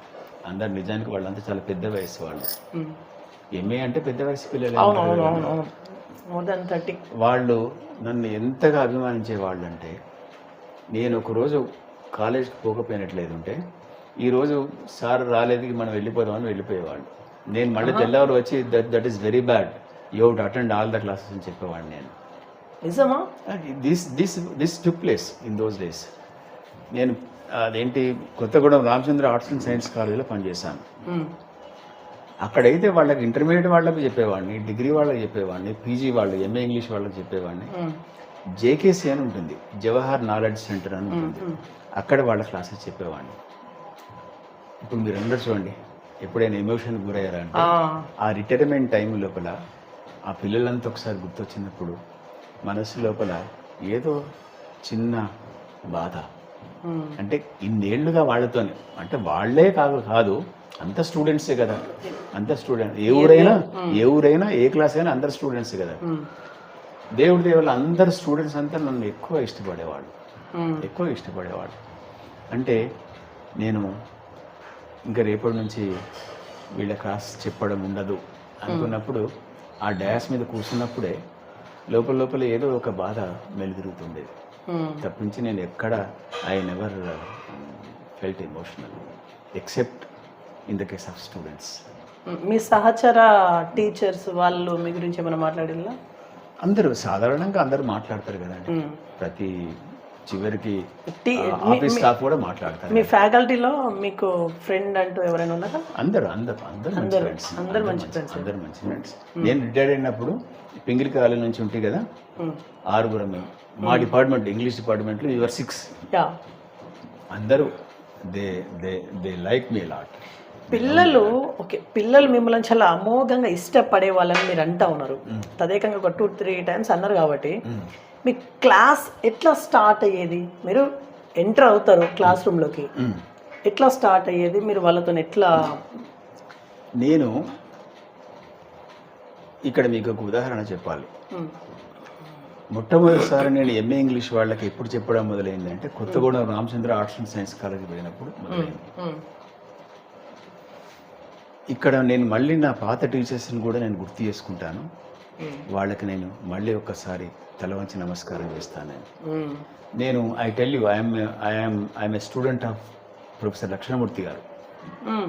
ప్రొఫెసర్ లక్ష్మణమూర్తి గారు ఇప్పుడు వారు లేరు, కాలం చేశారు. కాకతీయ యూనివర్సిటీలో ఒక 40 ఏళ్ళు వారు ప్రొఫెసర్గా పనిచేశారు. ఓకే, నేను వారి స్టూడెంట్ని, ఎంఏలో వారి స్టూడెంట్నే, ఎంపీలో కూడా వారి స్టూడెంట్నే. ఆ తర్వాత నాకు వారితో మంచి పరిచయం కూడా, నాకు మంచి పరిచయం. వారు నన్ను చాలా అభిమానించేవారు, చాలా ప్రేమగా కొడుకులాగా చూసుకునేవారు. నేను I totally followed his way of teaching. ముందు when we enter the classroom, we must see that the students who are sitting there in the classroom are our children. We should treat them like that. ఆ పిల్లలంతా మన పిల్లలు, లేకుంటే ఆ teacher యొక్క పిల్లలు అనుకున్నప్పుడు ఏర్పడకుండానే వాళ్ళ పట్ల విపరీతమైన ఉంటే ఒక ప్రేమ అభిమానం వస్తుంది. And that love and affection is enough to teach them perfectly. ఇప్పుడు ఇక్కడ ఒక క్వశ్చన్, మీరు ఇప్పుడు బాండింగ్ గురించి మంచిగా చెప్పిళ్ళు. స్టూడెంట్ తప్పు చేసినప్పుడు, హోంవర్క్ మీరు ఇచ్చినప్పుడు వారు రాయనప్పుడు పనిష్మెంట్ చేయాలి ఖచ్చితంగా. టీచర్ అనే వ్యక్తి ఖచ్చితంగా కొడతారు కదా స్టిక్ తోటి. అయితే మీరు ఎట్లా పనిష్మెంట్ చేస్తారా? కొడతారా? You're right. అయితే ఈ పిల్లలని కొట్టడం అనేది యాక్చువల్గా that should not be encouraged. High school వరకు కొడతారు పిల్లల్ని. ఏదో అంటారు చూడండి, దండం దశగుణం భవేత్ అని. వాడిని కొడితేనే వాడు దారికి వస్తాడు అని చెప్పానంటే అది కరెక్టేనేమో, కాదని అనడం లేదు, కరెక్టేనేమో. కానీ అది up high school only, school level వరకే. స్కూల్ లెవెల్ వరకు కూడా ఇప్పుడు ఏమంటున్నారంటే స్కూల్ లెవెల్ వరకు కూడా వాడిని కొట్టవద్దు, పిల్లవాడిని కొట్టవద్దు. ఇప్పుడు అంటే అంతకుముందు కూడా ఉండే గైడ్ లైన్స్ ఉండే, కానీ ఎవరు పెద్ద పట్టించుకోకపోయేవాడు. అంటే మరి వాడిని కొడితేనే వాడు దారికి వస్తాడు. వాడు ఇట్లా కొడతారు కదా సార్ చేయి మీద కూడా పడ్డాయి. అయితే ఒక్కసారి కాలేజ్కి వచ్చిన తర్వాత అది ఉండదు, మనకు కనబడదు. ఓకే, అయితే మీరన్నా స్కూల్ లెవెల్లో చెప్పారు కదా. నేను స్కూల్ లెవెల్లో కేవలం ఆ ఈవినింగ్ కాలేజీలో పనిచేసినప్పుడే, ఈవినింగ్ కాలేజ్ చదువుకున్నప్పుడే, బ్రాహ్మణవాడ హై స్కూల్లో పనిచేసినప్పుడే హై స్కూల్లో చేశాను, అంత తర్వాత చేయలేదు. మీరన్న పాయింట్ ఉన్నది చూడండి, ఎప్పుడన్నా కొట్టారా, లేకుంటే వాళ్ళకి పనిష్మెంట్ ఏ విధంగా ఇచ్చారు, ఎట్లా ఇచ్చారు అన్నారు చూడండి. కాలేజ్కి వచ్చినాక పెద్దగా హోంవర్క్ అంటూ ఉండదు. బహుశా మ్యాథమెటిక్స్ వాళ్ళకు, ఫిజిక్స్ వాళ్ళకు, ఇట్లా మ్యాథమెటికల్ ఫీల్డ్కి సంబంధించినటువంటి ఒక సబ్జెక్ట్స్ వరకు అట్లా ఉంటుందేమో. లాంగ్వేజ్ లోపల పెద్దగా హోంవర్క్ ఇవ్వడం అంటే చాలా తక్కువ ఉంటుంది, కానీ చాలా తక్కువ, ఎప్పుడు ఒకసారి. అయితే వాళ్ళని that depends upon the way how we explain them. The next day if they come to the class without any preparation or without any homework, suppose కొన్ని యాంటోనిమ్స్, సినానిమ్స్ ఉన్నాయి, ఈ ఒక 50 సినానిమ్స్ రాసుకురండి, ఒక 50 యాంటోనిమ్స్ రాసుకురండి అని మనం ఏదో చెప్పామనుకోండి వాళ్ళకి. ఆ పిల్లవాడు తెల్లవారు కనుక రాసుకురాకపోయినట్లేదు, రాసుకొస్తారు అందరూ, ఓ 4 రాసుకురాలేదు, ఓ 2 రాసుకురాలేదు అనుకోండి. మనం ఏం చేయాలంటే, అంటే as a good teacher what I feel is it should be explain to them, it should be explain to the student properly. Synonyms రాకపోతే ఏమవుతుంది? సినానిమ్స్ అంటే పర్యాయ పదాలు అంటాం తెలుగులో. సినానిమ్స్ అంటే పర్యాయ పదాలు అంటాం. మీకు ఉదాహరణ చూడండి. పర్యాయ పదం అంటే అదే అర్థం వచ్చే పదం, అదే అర్థం వస్తుంది, కానీ యూసేజ్ లోపల అంటే ఉపయోగించడం లోపల మాత్రం భిన్నంగా ఉంటుంది. ఒక ఎగ్జాంపుల్, మీకు చిన్న example, very very very small example. See అంటే చూచుట, అవును. లుక్ అంటే కూడా చూచుట. పదాలు వేరేప్పటికీ ఒకటే మీనింగ్ ఒకటే, అవును. పదాలు వేరే, కానీ వాటి యూసేజ్ కూడా వేరే. ఎట్లా అంటే లుక్ అంటే కూడా చూడడమే, సి అంటే కూడా చూడడమే, కానీ లుక్ అట్ మీ అంటాం మనం. Look at the black board అంటారు టీచర్ స్టూడెంట్ని, look at the black board అంటారు కదా. లుక్ అట్ ద స్కై అంటారు, లుక్ అట్ హిమ్ అంటారు, కానీ సీ ఎట్ మీ అన్నారు, అట్లా సీ ఎట్ మీ అన్నారు. సియర్ ద బ్లాక్ బోర్డ్ అన్నారు. అన్నారు. అంటే దాని యూసేజ్ అనేది వేరువేరుగా ఉంటుంది. బ్యూటిఫుల్ అంటాం మనం, అందమైన. హ్యాండ్సమ్ అంటే కూడా అందమైననే. బ్యూటిఫుల్ అనేది ఫీమేల్ ని వాడొచ్చా? అదే చెప్పబోతున్నా. బ్యూటిఫుల్ అంటే కూడా అందమైననే, హ్యాండ్సమ్ అంటే కూడా అందమైననే, ప్రెట్టి అంటే కూడా అందమైననే. ప్రెట్టి అంటే కూడా అందమైన. కానీ బ్యూటిఫుల్ అనే పదాన్ని we use it with women. A beautiful girl, a beautiful lady, a beautiful woman. She is so beautiful అంటాం మనం. కానీ హ్యాండ్సమ్ లేడీ, హ్యాండ్సమ్ గర్ల్, ఈ హ్యాండ్సమ్ అనేది ఎవరికి వాడతాం మనం? మెన్, మగవాళ్ళకి వాడతాం మనం. ఓ is handsome. NTR was handsome in those days. NTR was the most handsome man in those days అంటాం మనం. కానీ NTR was the most beautiful women. No. అంటే బ్యూటిఫుల్ అనే పదాన్ని we use it with women, handsome అనేది we use it with men. And when it comes to pretty, ఈ pretty అంటే కూడా అందమైననే. కానీ అది ఎవరికి వాడతాం మనం? పిల్లలకి వాడతాం మనం. Girl, that girl is pretty, Lucy is pretty, ఇట్లా అంటాం మనం. చిన్నపిల్లలకి ప్రెట్టి అనే పదం వాడతాం మనం.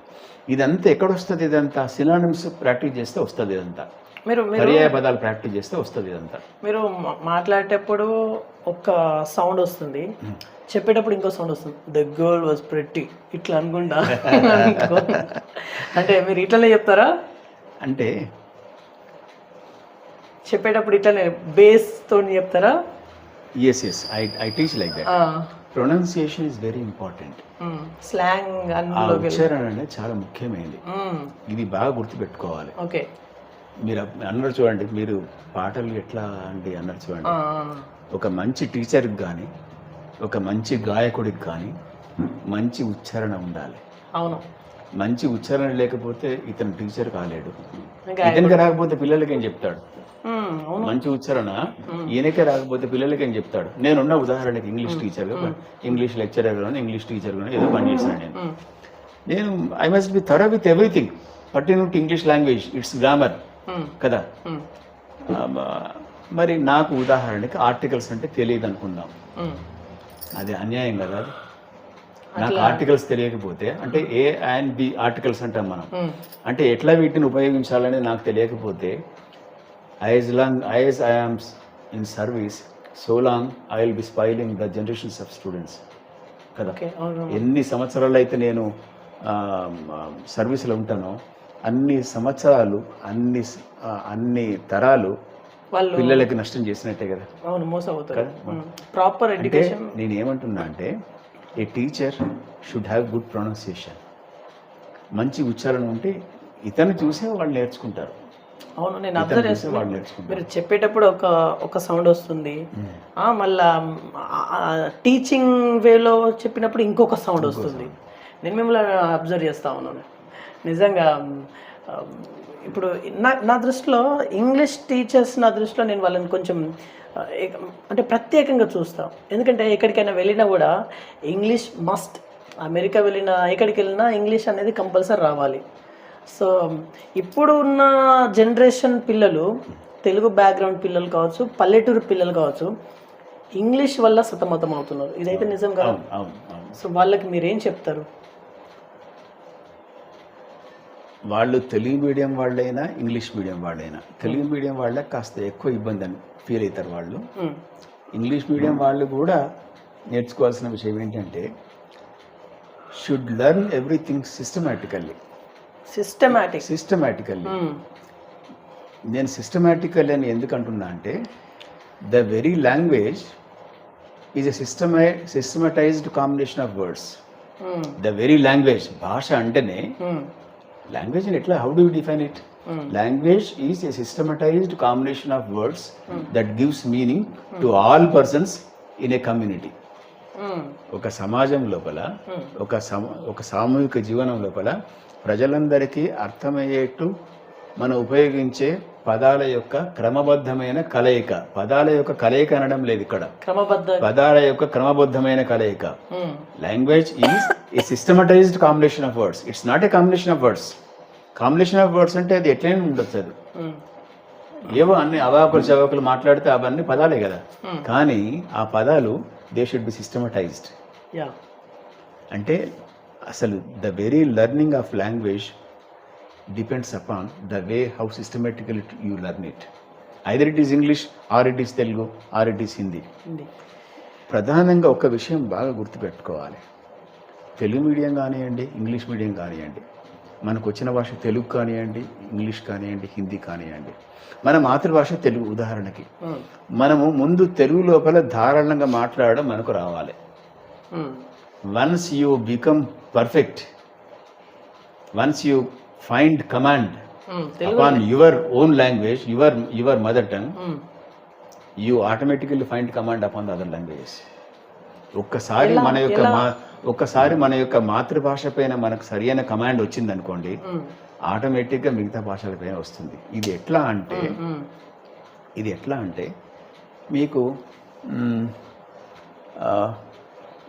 మీకు చాలా తేలికగా అర్థమయ్యే ఉదాహరణ ఏంటంటే, మనం ఇప్పుడు తెలుగు మాతృభాష వాళ్ళు ఉన్నారు. ఎంతమంది తెలుగు చక్కగా మాట్లాడతారు? చాలా మందికి తెలుగు మాతృభాష అయినా కూడా పెద్దవాళ్ళకు కూడా తెలుగును మంచి ఉచ్చారణతోని మంచి వాక్యాలతో మాట్లాడడం రాదు. ఏదైనా ఒక టాపిక్ అంటే ఏదైనా కావచ్చు, ఏ చిన్న పాయింట్ ఏదైనా ఇచ్చి ఏదైనా చెప్పు అంటే ఎన్నిసార్లు నత్తిపోతుంది వాళ్ళకి, ఎన్నిసార్లు ఆ చెప్పిన వాక్యాలని మళ్ళీ చెప్తారు. ప్రాపర్ వర్డ్స్ యూజ్ చేయరు. ఈ ఇబ్బందులన్నీ ఎదుర్కొంటారు వాళ్ళు. నాకు తెలిసిన ఉదాహరణ చెప్తాను నేను. నాకు చాలామంది ముస్లిం ఫ్రెండ్స్ ఉన్నారు. నాకు చాలామంది ఎంత మంచి ఫ్రెండ్స్ ఉన్నారంటే ఓపెన్గా వాళ్ళు నాకు అన్నీ చెప్తారు. వాళ్ళు అంటే ఈ ఉంటాయి చూడండి, ఉర్దూ ఉంటుంది కదా, అలీఫ్, బే, పే, సే, తే, ఇట్లా రైట్ నుంచి లెఫ్ట్ రాస్తారు. ఇట్లా అవన్నీ వాళ్ళ దగ్గర నేర్చుకున్నాను నేను. వాళ్ళు ఎట్లా నేర్చుకుంటారంటే చాలా చాలా ఏమంటాం, ఎట్లా చెప్పాలి, అంకిత భావంతో, with all the dedication and with all the devotion తెల్లాను. అందుకే చూడండి, వాళ్ళ హిందీ లేదా వాళ్ళ యొక్క ఉర్దూ ఏమంటాం, మనం ఫసీ ఉర్దూ అంటాం చూడండి. మనం మంచి ఉర్దూని, అంటే దోషరహితమైన ఉర్దూని ఏమంటాం మనం, ఫసీ ఉర్దూ అంటాం మనం. అంటే ఒక మంచి ముస్లిం ఫ్రెండ్ చెప్పిన విషయం చెప్తున్నాను నేను. They speak Fasi Urdu. అంటే అంత స్వచ్ఛమైనటువంటి ఒక ఉర్దూ భాష మాట్లాడతారు. అంత స్వచ్ఛమైన తెలుగు భాష మాట్లాడే వాళ్ళు ఎంతమంది ఉన్నారు? ఒకసారి తెలుగు టీచర్స్ మాట్లాడతారా? మన తెలుగు టీచర్స్ మాట్లాడతారు సార్, మాట్లాడతారు కాబట్టి వాళ్ళంతా టీచర్స్ అయింది. కానీ ఈ నేర్చుకునే దగ్గర మనం ఏం చేస్తున్నామంటే, ఈ ఇంగ్లీష్ మీడియం అని ఒకటి, ఇది మంచిదే ఒకటి, కానీ ఆ ఇంగ్లీషు సరిగ్గా నేర్చుకోవట్లేదు, ఆ వచ్చిన తెలుగు పూర్తిగా మర్చిపోతున్నాం మనం. ఇంగ్లీష్ అనేది మహా సముద్రం. మీకు మొత్తం వచ్చిందని అనుకుంటున్నారా? నేను అనుకోవట్లేదు అట్లా. అంతేనా? నేను అస్సలే అనుకోవట్లేదు. నేను ఇంకొకటి చెప్తాను చూడండి. I tell you all, no English professor can claim that English is his mother tongue and English he is perfect at English అని అనుకోలేడు. ఎందుకు అనుకోలేడు అంటే, భారతదేశం లోపల ఏ భారతీయుడి యొక్క మాతృభాష కూడా ఇంగ్లీష్ కాదు.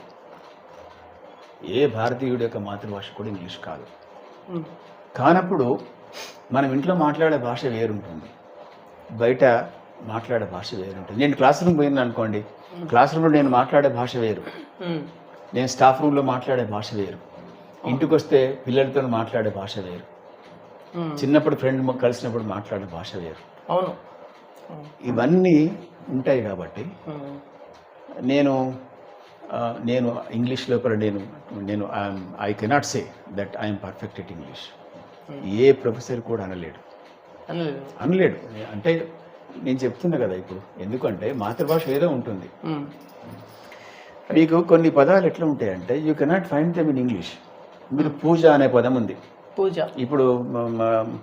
ఇప్పుడు వీరు ఏం చేశారు, పూజ చేసుకున్న ఇంతకుముందే, లేక దీపావళి నాడు పూజ చేసుకుంటున్నారు అని చెప్పి, there is no word in English for this Telugu పూజ.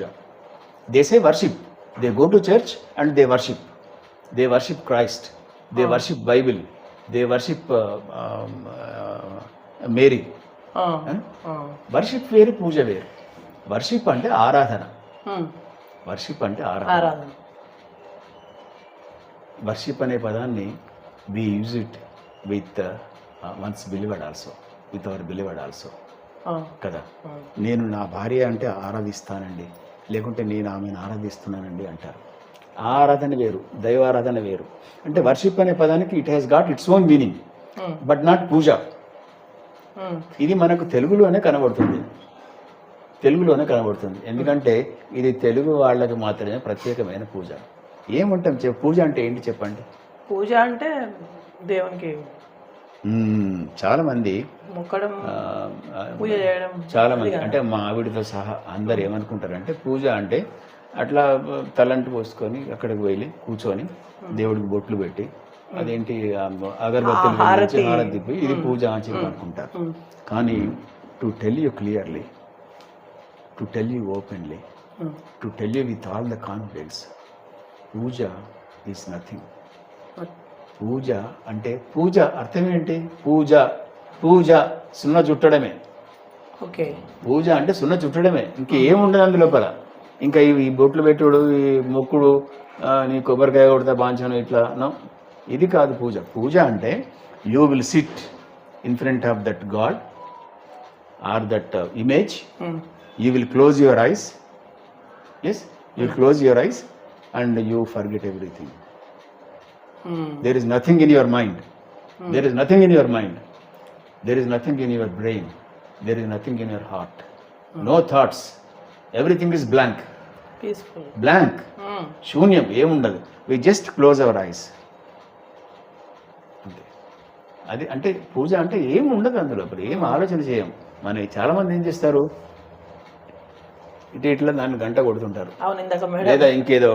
ఆయన కబీర్ అంటాడు కదా ఒక దగ్గర, కబీరేనా తులసిదాస్ ఎవరంటారు చూడండి, మాలాతో కర్మే ఫిరాయి జీబ్ ఫిరై ముఖమాహి, మనమాతో చహుదిష్ ఫిరై యహతో సుమిరన్ నాహి. ఓకే, ఎంత చక్కగా చెప్తాడు చూడండి. మాలాతో కర్మే ఫిరై, మాల అంటే జపమాల. ఆయన అక్కడ కూర్చుంటాడు, ఇక్కడ కుర్చీలోనో ఎక్కడో కూర్చుంటాడు, లేకుంటే దేవుడు విగ్రహం ముందు కూర్చుంటాడు. ఆ జపమాల ఒక్కొక్కటి బీడ్స్ అంటాం వాటిని మనం ఇంగ్లీష్లో. వాటిని ఒక్కొక్కటి లెక్క పెట్టుకుంటూ రామ్ రామ్ రామ్ రామ్ రామ్. మాలాతో కర్మే చేతిలో తిరుగుతుంటుంది. మాలాతో కర్మే ఫిరై జీబ్ ఫిరై ముఖమాహి, జీబ్ అంటే నాలుక, అది కూడా నోటి లోపల 4 దిక్కులు తిరుగుతుంది. నారాయణ నారాయణ నారాయణ లేక రామ్ రామ్ రామ్ అన్నప్పుడు 4 దిక్కులు తిరుగుతుంది. అట్లాగే అంటే చెయ్యి తిరుగుతుంది, నాలుక తిరుగుతుంది. దాంతోపాటు మనమాతో చెవుదిష్ ఫిరై, మనమ అంటే మనస్సు, చెవుదిష్ అంటే 4 దిక్కుల, ఫిరై అంటే తిరుగుతుంది. దాంతోపాటు మనస్సు కూడా 4 దిక్కులు తిరుగుతుంది. ఇంకా అదేం పూజ ఇది? మనసు 4 దిక్కులు తిరిగిన తర్వాత అంటే ఇక్కడ లెక్క పెట్టుకుంటేనే అరే వాడు ఎడ్లు కట్టేసిండా చూడరా, వాడు ఐలుగాడు ఎడ్లు కట్టేసిండు చూడు అంటాడు అని మళ్ళీ రామ్ రామ్ రామ్ రామ్. ఏం చేస్తున్నావు అమ్మా ఇవాళ ఈ పూటకి? ఆయన పోపు మంచిగా పెట్టు అంటాడు. ఆయన ఏమంటాడంటే యహతో సుమిరన్ నాహి. సుమిరన్ అంటే జపం. ఇది జపం కాదు, ఇది పూజ కాదు. పూజ అంటే ఏముండదు, నథింగ్. ఓకే అమ్మ, మీరు 10th వరకు చదువుకున్నారు కదా, ఎందుకు ఇంకా హయ్యర్ స్టడీస్ ఎందుకు చదవలేదు? మీరు మీ నాన్నగారు గవర్నమెంట్ టీచర్ అన్నారు, మీరు చదివించలేదు? పెళ్ళయింది, పెళ్ళి అయిపోయింది 10th లోనే. అప్పుడు అందరూ 10th లోనే పెళ్ళి అయిపోయింది. అప్పుడు అందరు 10th అయిపోయింది. అప్పుడు 10th అయిపోయింది, ఎండాకాలం 10th ఎగ్జామ్ అయిపోయింది, ఎండాకాలం పెళ్ళి. ఎట్లా జరిగింది మీ పెళ్ళి? అప్పుడు బ్యాండ్స్ అవి ఉండేనా? ఫొటోస్ ఇట్లా ఏం లేవు, బ్యాండ్స్ ఉండేనా? ఉండే. ఎట్లా జరిగింది? ఏమైనా జ్ఞాపకాలు మీ ఇద్దరు ఎవరైనా ఏమైనా జ్ఞాపకాలు? మా పెళ్ళి రాత్రి 2 గంటలకు, అప్పుడు నిద్రనే 2 గంటలకు. పెళ్లి కార్డ్స్ ఉండేనా సార్ అప్పుడు? ఉండే పెళ్లి కార్డ్స్ ఉండే. రాత్రి ఎప్పుడో 2 గంటలకి లగ్నం ముహూర్తం ఉండే. ఆమె ఒక దిక్కు నిద్ర వస్తుంటది, నాకు కూడా. అప్పుడు నేను కూడా చిన్న పిల్లవాడిని కదా, నాకు కూడా నిద్ర వస్తుంటే మా అమ్మ ఉండే పక్కన, నిద్రపోకు బిడ్డ అని చెప్పేది, కళ్ళు మూసుకోవద్దు నిద్రపోతు బిడ్డ అని చెప్పేది. ఎక్కడ జరిగింది పెళ్లి? హన్మకొండలో, అంటే వీళ్ళ అమ్మగారింట్లో. మా అమ్మమ్మ. సేమ్ ఇప్పటి లెక్కనే జరిగిందా? ఇట్లా ఇట్లా అని ఊతారు అంత ఆ సేమ్ సేమ్ అట్లా అప్పుడు ఆకులు పోకలు ఇట్లా బంతి ఆడిచుడు కాకుండే ఆడిల్లా ఆడినా. అది పెళ్ళి అంటే ఆ రోజుల లోపల అంటే నాకు తెలిసినంత వరకు అంటే మా పెళ్ళికి సంబంధించినంత వరకు చెప్తున్నా నేను, అది ఒక వారం రోజుల పాటు పెద్ద వేడు కాదు. వారం రోజులు వారం రోజుల పాటు వచ్చేవాళ్ళు పోయేవాళ్ళు, అదేంటి మన ఒకరోజు ఈ పని అని ఒకరోజు ఆ పని అని, లగ్నం ఒకసారని, తర్వాత కాసేపు నాగబెల్లి అని, ఆ తర్వాత ఇంకేదో రకరకాలుగా అన్ని దానికంటే ముందు ఇవన్నీ ఒక 1 వీక్ వరకు అదొక వేడుక. అది ఇంటి నిండా బంధువులతోని అదొక వేడుక. ఇప్పుడు ఎక్కడండి, ఇప్పుడు చెప్పాను కదా 83లో మా పెళ్ళి అయింది, ఇప్పటికి 42 ఏళ్ళు అయింది. 83లోనే కదా టీడీపీ ఆవిర్భావం. ఎస్, 82లో మొదలు పెట్టండి ఆయన, 83లో he came in to the power CM. Yes, 83లోనే సీఎం. 82లో ఆయన పార్టీ పెట్టినట్టు, పార్టీ పెట్టింది సీఎం కాలే పార్టీ పెట్టింది 83 అనుకుంటా. 83లో పార్టీ పెట్టారు అంతే. అవును. ఆ తర్వాత 1 ఇయర్ లోపల he came in to the rule. NT Rama Rao గారు బాగా చదువుకున్న వాళ్ళు ఎవరని చెప్పేసి వాళ్ళని పిలిచి మరీ ఎమ్మెల్యే టికెట్లు ఇచ్చారంట. మరి మిమ్మల్ని అంటే నేను అప్పటికి I was there in Nizamabad. నిజామాబాద్లో నేను అప్పటికి ఆయన పార్టీ పెట్టిండు, ఆయన ప్రచారం అవుతున్నది. నేను అక్కడ నిజామాబాద్ ఉన్నప్పుడే వారు హీ బికేమ్ సీఎం. నేను వారిని కలుసుకునే అవకాశం నాకు రాలేదు, రాజకీయాలలో ఆ ఆలోచనలు ఎప్పుడు లేకుండా. చదువుకున్న వాళ్ళని ఆయన పిలిచి మరి ఇచ్చారన్నది నేనైతే దట్స్ ట్రూ, అది నిజం. ఎందుకంటున్నా అంటే ఇప్పుడు మన స్పీకర్ గారు ఉన్నారు కదా, ఫస్ట్ స్పీకర్ సిరికొండ మధుసూదనాచారి గారు ఉన్నారు కదా, హీ వాజ్ మై క్లాస్మేట్. అవునా? He was my classmate. School mate intermediate Parkal. He is my good friend. ఇప్పుడు మిమ్మల్ని ఎస్ మేము ఎప్పుడైనా కలిస్తే చక్కగా ఒకరికొకరం గట్టి హక్ చేసుకుంటాం. ఇప్పుడు ఫోన్లో మాట్లాడుకుంటారా? ఫోన్లో తక్కువ, ఆయన చాలా బిజీ కదా. ఎప్పుడో అంటే ఎప్పుడైనా ఫోన్ చేస్తే ఆయన లిఫ్ట్ చేస్తాడు. గుర్తుపడతాడు? ఇప్పుడు గుర్తుపడతాడు. ఆయన మా ఇంటికి ఎన్నోసార్లు వచ్చేవాడు. ఇక్కడికా? ఆత్మకూరుకి. ఓకే. నేను పరకాలను చదువుకున్నా కదా, వారికి పరకాలే కదా, నాకు అప్పటి నుంచే బాగా పరిచయం కాబట్టి నేను వాళ్ళ ఇంటికి ఎప్పుడు వెళ్ళేవాడిని. ఆయన ఆత్మకూరుకు మా ఇంటికి వచ్చేవాడు. ఆ పాయింట్ మీరు అన్నట్టు చూడండి, హైలీ ఎడ్యుకేటెడ్ ఉన్న వాళ్ళని పిలిచి అవకాశం ఇచ్చారు. మనకు ఉదాహరణ ఏంటంటే వీరే, మన మొదటి స్పీకర్ గారే. అవునా? పిలిచి మరి పిలిచి ఆయన అప్పుడు తెలుగుదేశం లోపల he was one of the important. మీకు రాలేదా పిలుపు? నేను అంటే నాకు ఆ లైన్ లేదు, అట్లా ఆ రంగం పైన ఆసక్తి లేదు. మధుసూదనాచారి గారికి ఉండేది. ఎందుకు ఉండేది అంటే నేను ఇంటర్మీడియట్లో ఉన్నప్పుడే ఆయన అప్పుడే అనేది అన్నట్టు, ఆయన ఎస్పీ అని, ఈయన ఎస్ఐ అని, ఆయన ఆ పార్టీలో ఉన్నాడని, ఈయన ఈ పార్టీలో ఉన్నాడని, ఈ కాంగ్రెస్లో ఇట్లా ఉన్నది, ఫలానా పార్టీలో ఇట్లా ఉన్నది, బీజేపీలో అట్లా ఉన్నదని, ఆయన హీఈస్ వెల్ వర్స్డ్. ఇట్లా ఈ పాలిటిక్స్ లోపల ఇట్లాంటి ర్యాంక్స్ లోపల అంటే సొసైటీలో ఉండే డిఫరెంట్ జాబ్కి సంబంధించిన ర్యాంక్స్ లోపల ఈజ్ వెల్ వర్స్డ్. అప్పటి నుంచి ఆయనకు ఆ అవగాహన ఉంది. ఆయనకు ఒక్కొక్కరికి ఒక్కొక్క ఫీల్డ్ లోపల ఆసక్తి ఉంటుంది. ఇంట్రెస్ట్ కంపల్సరీ ఉంటుంది. ఇంట్రెస్ట్ అది మీరు అన్న రైటే.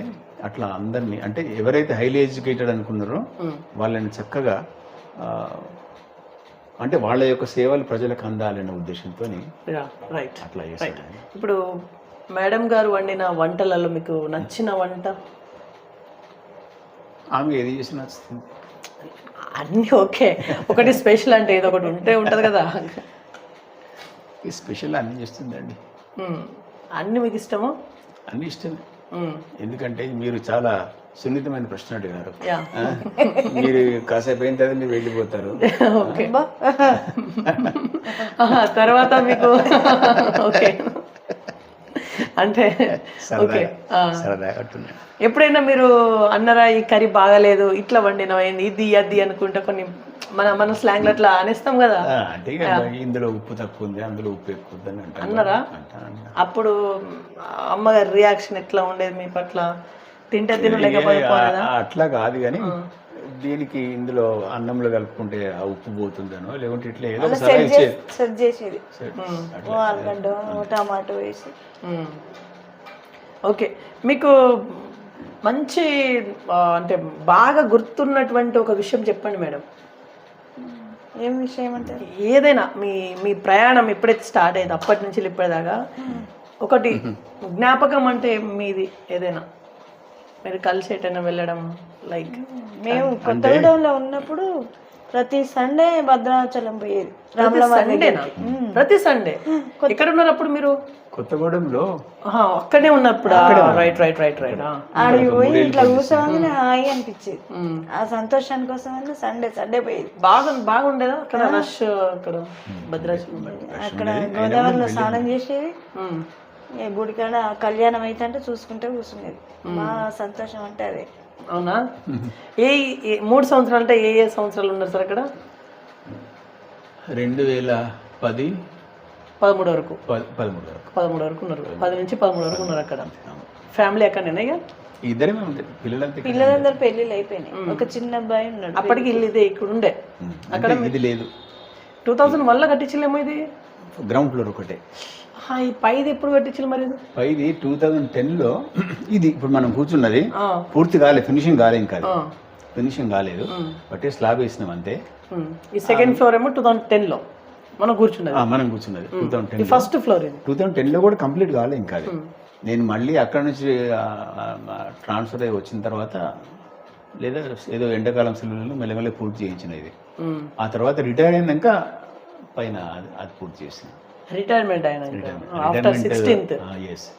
రిటైర్మెంట్ డబ్బులు ఉంటాయి కదా, దాంట్లో పైన అది. ఎందుకంటే 3 పిల్లలు. మరి మా పేరెంట్స్ నాకు ఆత్మకూరులో మాకు ఒక ఇల్లు ఉండే, వాళ్ళైతే నాకు ఇచ్చినట్టే కదా ఇల్లు అది. మరి నేనేం చేస్తాను, వీళ్ళకి 3 ప్లాట్లు కొనే పరిస్థితి లేదు, ఒక ప్లాట్ కొనడమే ఎక్కువ.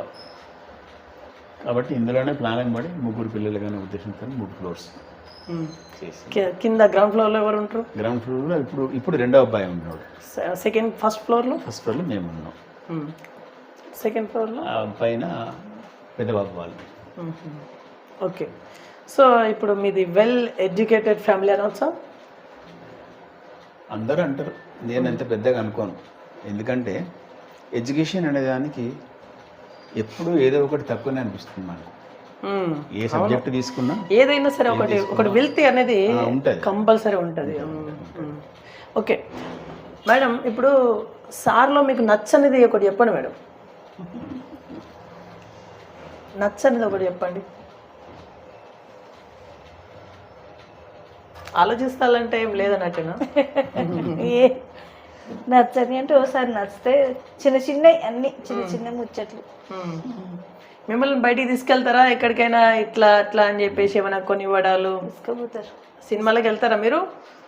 ఒకప్పుడు వెళ్ళేది కానీ ఇప్పుడు అన్ని ఇంట్లోకే వస్తాను. నాకు సినిమా చూసే టైమే ఉండదు. అంతగా ఏం చేస్తారమ్మా మీరు? ఈ చిన్న చిన్న ఒక్కొక్క పని చేసుకుంటా, మిషన్ కుట్టుకుంటా. మీరు మిషన్ కుడతారా? అవునా? స్టిల్ ఇప్పటికీ మా మీ వర్క్ మీరు చేసుకుంటారు అంతే, మీ వర్కే. ఓకే సార్, ఇక్కడ మీ ఇంటికి వచ్చినప్పుడు నేను కొన్ని అవార్డ్స్ అబ్జర్వ్ చేసిన, చాలా ఉన్నాయి అవార్డ్స్. ఎందులో వచ్చినాయి మీకు అవార్డ్స్? అవి ఎక్కువ భాగము ఈ నేను సరదాగా అనిపించినప్పుడు ఈ పాటల ప్రోగ్రామ్కి వెళ్తాను నేను. మీ ప్రవృత్తి? ఎస్. Okay okay. రవీంద్ర భారతికి ఒక 2 సార్లు వెళ్ళాను. ఆ త్యాగరాయ గాన సభకు ఒక 4 సార్లు వెళ్ళాను. పాడడానికే? పాడారు రవీంద్ర భారతిలో పాడిల్లా? ఓ మై గాడ్, సింగర్ మీరు. ఆయన పేరేంటి? సాలూరు రాజేశ్వరరావు గారి అబ్బాయి కోటి, సాలూరు కోటి మ్యూజిక్ డైరెక్టర్ కోటి గారు. ఆయన ద్వారా ఒక షీల్డ్ కూడా తీసుకున్నాను నేను. అవునా? మీకు అక్కడ కనబడుతున్న నంది అవార్డు చూడండి, అది. అవును, అది వాళ్ళు యాన్స్టీ వాళ్ళు ప్రజెంట్ చేశారు. అది ఓకే, యాన్స్టీ వాళ్ళు. అట్లా ఆమె పేరేంది? ఆమె తోటి ఇంకా ఇంకా అవార్డ్స్ చాలా ఉన్నాయి. అవన్నీ మీకు అంటే బెస్ట్ టీచర్ అవార్డు అంటే ఏమన్నా నేను బెస్ట్ టీచర్ అవార్డుగా నేను ఎప్పుడు అప్లై చేయలేదు. అప్లై చేసుకోవాలా వాటికి? దాన్ని అప్లై చేసుకోవాలి, నాకు అది ఇష్టం ఉండదు. అదే అప్లై చేసుకోవడం అది నాకు కూడా నచ్చదు. నాకు నచ్చదు. ఎందుకు నచ్చదు అంటే అది they should realise it and they should recognise it. వాళ్ళు గమనించి అది ఇవ్వాలి కానీ మనం అప్లై చేసుకోవడం. బేబీతో కూడా పాడింది. బేబీ ఏం బేబీ? పసల బేబీ. అసలు బేబీ ఒక ఆమె రాలే పాటలు. సినీ సింగర్ ఆమె పలాస 78 అని ఒక సినిమా వచ్చింది. అందులో ఆమె కొన్ని పాటలు, రెండో ఏమో పాటలు పాడుతుంది ఆమె. రఘు కుంచే గారు, రఘు కుంచే దర్శకత్వం, సంగీతం కూడా ఆయనదే. ఆయన సంగీత దర్శకత్వం లోపలనే బాలసుబ్రహ్మణ్యం గారును తర్వాత ఈ బేబీ పసల బేబీ గారు ఇద్దరు కలిసి పాడతారు అన్నట్టు. వారితో నేను పాడాను. నేను అవునా? ఎలా పాడిల్లు? ఇక్కడ ఒక మూవీస్ లో పాడిల్లా అంటున్నా? మూవీస్ లో బయట. ఓకే ఓకే, షోస్లలో. అట్లా. రైట్. ఈ వ్యవస్థ నాకు కూడా నచ్చదు సార్. దీనికి ఎట్లా అంటే వ్యవస్థ అంటే ఇది ఏది ఒక బెస్ట్ టీచర్ అవార్డుగా ఎన్నిక అవ్వాలంటే ఫస్ట్ అప్లికేషన్ అప్లై చేసుకోవడం అనేది కరెక్ట్ కాదు. ఇప్పుడు నేను పర్ఫెక్ట్గా ఉన్నా అని చెప్పేసి నేను అప్లై చేసి ఇస్తేనే ఇవ్వండి నాకు అవార్డు ఇవ్వండి అంటే అది నాకు ఎందుకో నచ్చలేదు. మనం ఇప్పుడు నన్ను గుర్తించండి అని మనమే చెప్పుకున్నట్టు అవుతుంది. నాకు అనిపించింది అంటే నేను ఇది ఏదో క్రిటిసైజ్ చేయడం, కామెంట్ చేయడం కాదు, కరెక్ట్, మనసుకు సంబంధించింది. ఇది సాటిస్ఫాక్షన్ ఉండదు. మళ్ళీ మన చుట్టూ ఉన్న వాళ్ళే అంటారు, ఏమంటారంటే మీరు లేకపోతే చాలా కష్టం, మీరు వస్తేనే ఆ రోజు ప్రాబ్లం సాల్వ్ అయింది, ఇట్లా అంటారు. అంటే తెలుసు అందరికి ఎవరెవరు ఏంటి అని తెలుసు. అయినా మళ్ళీ మనం ఒక అప్లికేషన్ రాసుకోవాలి, నేను ఇది చేశాను, నేను అది చేశాను, నన్ను గుర్తించండి, ఇవి కూడా రాసుకోవాలన్నా. ఇక అది నాకెందుకో అది నచ్చలేదు. అది లేదు, అది కరెక్ట్ కాదు కూడా. అది నిజంగా కరెక్ట్ కాదు. దాని గురించి కొంత వాదోపవాదాలు కూడా జరిగాయి. ఒక సెటప్ ఏర్పాటు చేసింది కాబట్టి మనం ఏమనడానికి లేదు. మనం వ్యవస్థ లోపల మనం వ్యవస్థతో పాటు ముందుకు వెళ్ళాల్సిందే, అంతే. రైట్. ఒక టీచర్గా ఇప్పటి స్కూల్స్ కరెక్ట్గా ఉన్నాయా?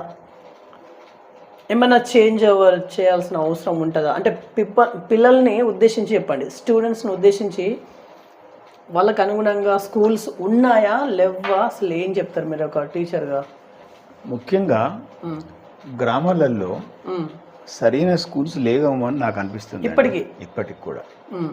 ఒకవేళ ఉన్నా కూడా ఉండాల్సిన సౌకర్యాలు లేవేమో అనిపిస్తుంది. ఇప్పుడు అన్ని స్కూల్స్ ఇంగ్లీష్ మీడియం అయినాయి కదా.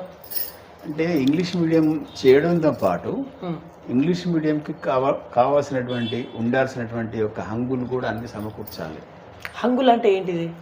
ముందు మంచి టీచర్స్ ఉండాలి అక్కడ, మంచి అంటే ఎక్స్పీరియన్స్డ్ టీచర్స్ ఉండాలి. ఇక్కడ ఇంగ్లీష్ మీడియం అంటే తెలుగులో ఉన్నదాన్ని ఇంగ్లీష్లో ఒక్కటి ట్రాన్స్లేట్ చెప్పడం కాదు సార్. అది ఎట్లా అంటే ఇప్పుడు మనం ఉన్నాం, తెలుగు మాట్లాడుతున్నాం,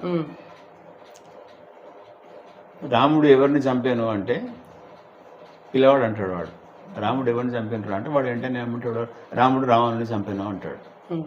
అంటే ఆటోమేటిక్ అంటున్నాడు అక్కడ. ఇక్కడ టీచర్ అట్నే అడుగుతున్నాడు, లేకుంటే ఫాదర్ అట్నే అడుగుతున్నాడు, కొడుకు సమాధానం చెప్తున్నాడు, లేకుంటే టీచర్ అడుగుతున్నాడు, స్టూడెంట్ సమాధానం చెప్తున్నాడు.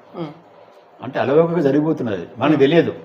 రాముడు కర్త, రావణుడు కర్మ, చంపెను క్రియ అని తెలియదు వాడికి. Grammar, he doesn't know grammar, Telugu grammar.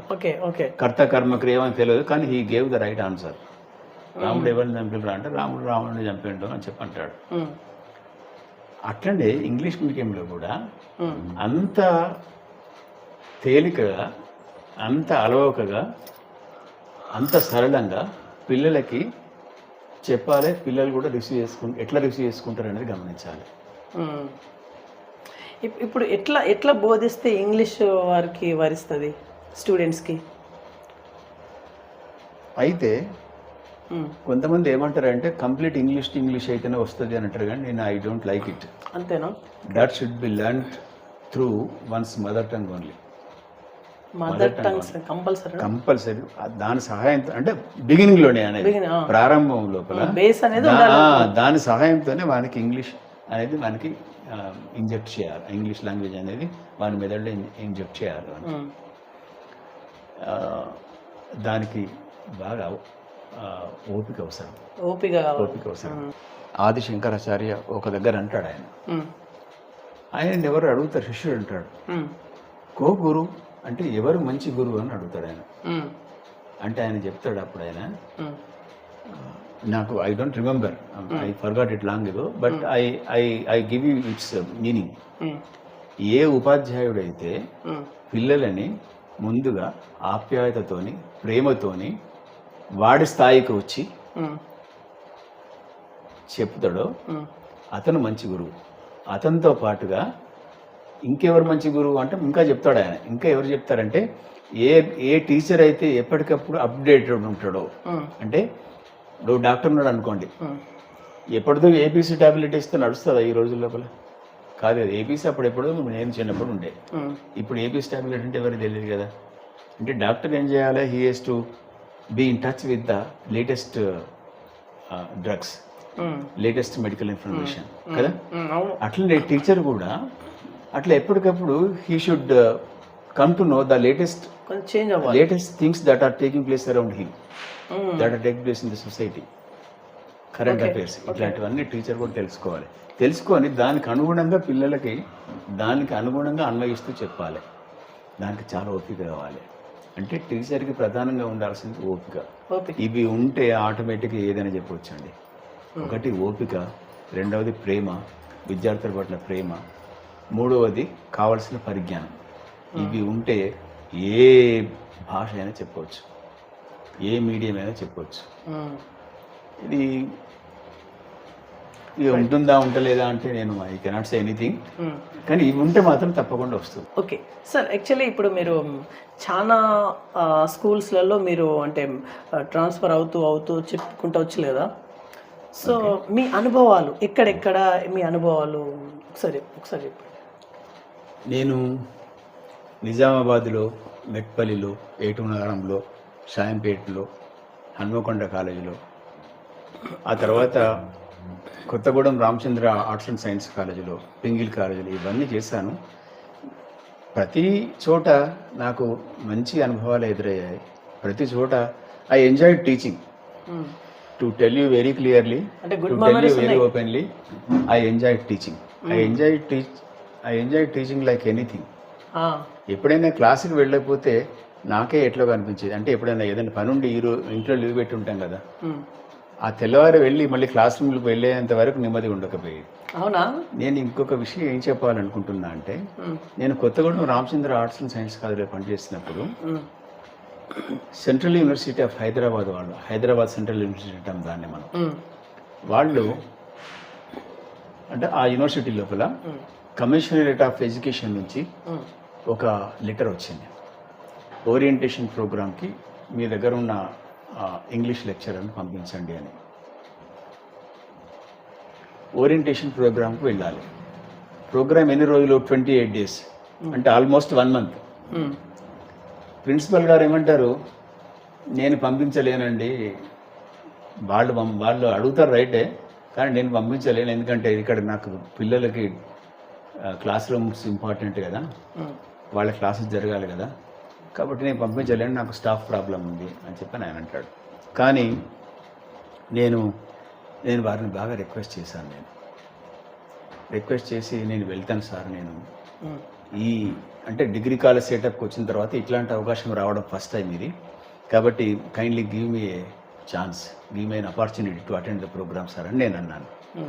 ఏమున్నదండి, అక్కడికి అందరు పోతున్నారు ఇట్లనే, this is the way he spoke. ఏమున్నదండి, అందరు పోతున్నారు పోతారు, వచ్చి సి గ్రేడ్ సర్టిఫికేట్ పట్టుకొస్తారు. ఆ సి గ్రేడ్ సర్టిఫికేట్ పట్టుకొచ్చిన తర్వాత ఏం చేసుకోవాలో, దేనికి పని చేయదు, అది వాట్ ఈస్ ద యూస్?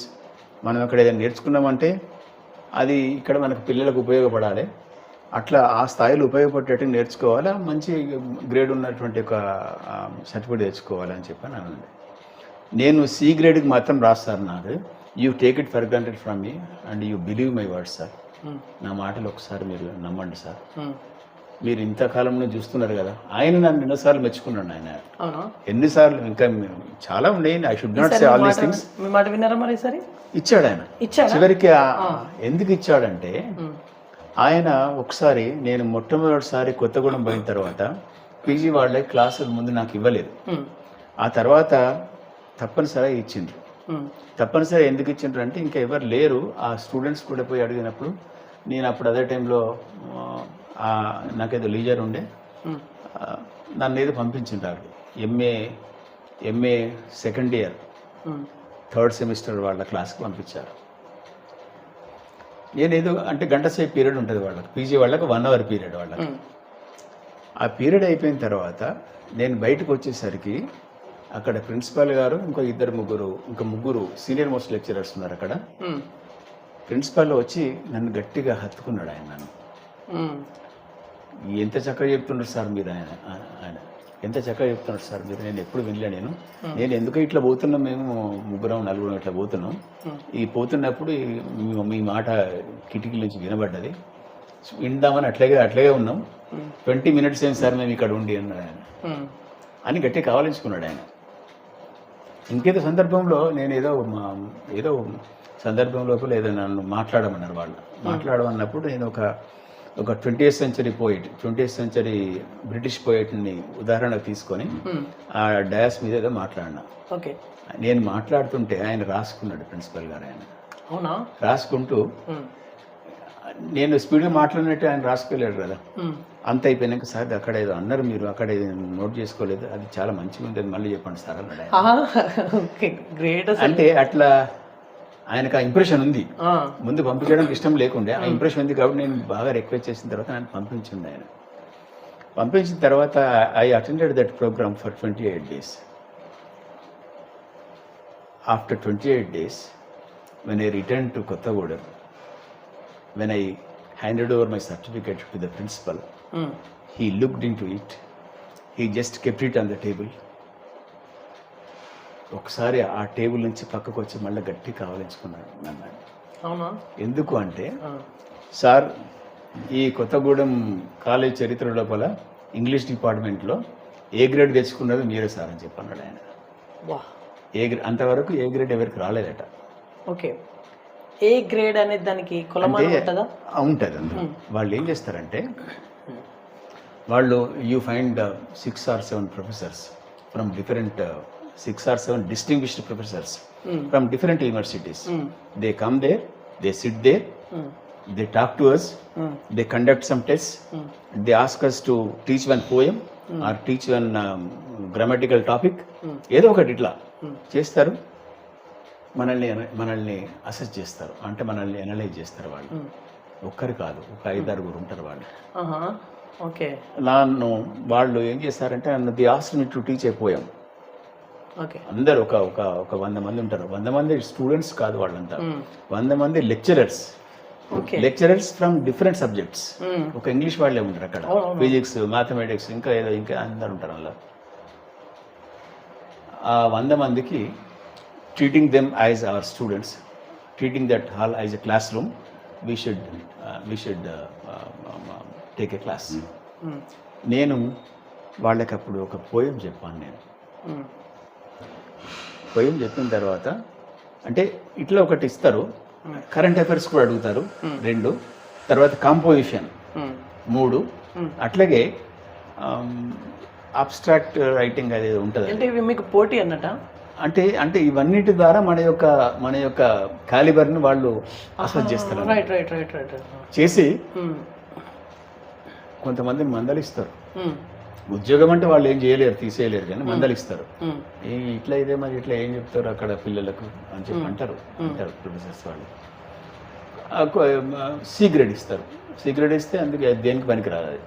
మీకు ఏ గ్రేడ్? నాకు ఏ గ్రేడ్ ఇచ్చారు. నాకు అది చాలామంది అక్కడ 100 మందిలో కూడా నా ఫ్రెండ్స్ అంతా ఏమన్నారంటే, ఫ్రెండ్స్ అంటే నాతో ఉన్న వాళ్ళంతా ఏమన్నారంటే, వాళ్ళు they just stirred at me. అట్లా నిర్విణ్ణులు అయిపోయి నన్ను చూస్తూనే ఉండిపోయింది. ఒక ఆయన అడిగిండు, ఎట్లా వచ్చిందబ్బా అంటే నువ్వు ఫలానాది ఏం చేసినావు అని నేను అడిగినాను. అంటే కరెంట్ అఫైర్స్ అడుగుతారు కదా, జనరల్ మ్యాథమెటిక్స్ ఇట్లాంటివన్నీ అడుగుతారు కదా. ఫలానా దానికి మీరు ఏం చేసినారు అని చెప్పంటే నేను అది చేసిన. అది తప్పు కదా అవన్నీ అంటే ఆయన నిజమే అని చెప్పాను. నేను ఇది పోయం చెప్పాను వాళ్ళకి. అప్పుడు దే ఫెల్ట్ వెరీ హ్యాపీ. అంటే నేను ఎందుకంటున్నా అంటే కొత్తగూడెం నాకు అది అట్లా మంచి అనుభవాన్ని ఇచ్చింది. అది ఒకటి మంచి అనుభవాన్ని ఇచ్చింది. ఆయన ప్రిన్సిపల్ గారు ఆయన వచ్చి గట్టి హక్ చేసుకొని ఇక్కడ ఇంగ్లీష్ డిపార్ట్మెంట్ చరిత్రలో ఏ గ్రేడ్ రావడం ఇది మొట్టమొదటిసారి సార్ అని చెప్పాను. ఇంకా అంతకంటే సంతోషం ఏముంటుంది కదా.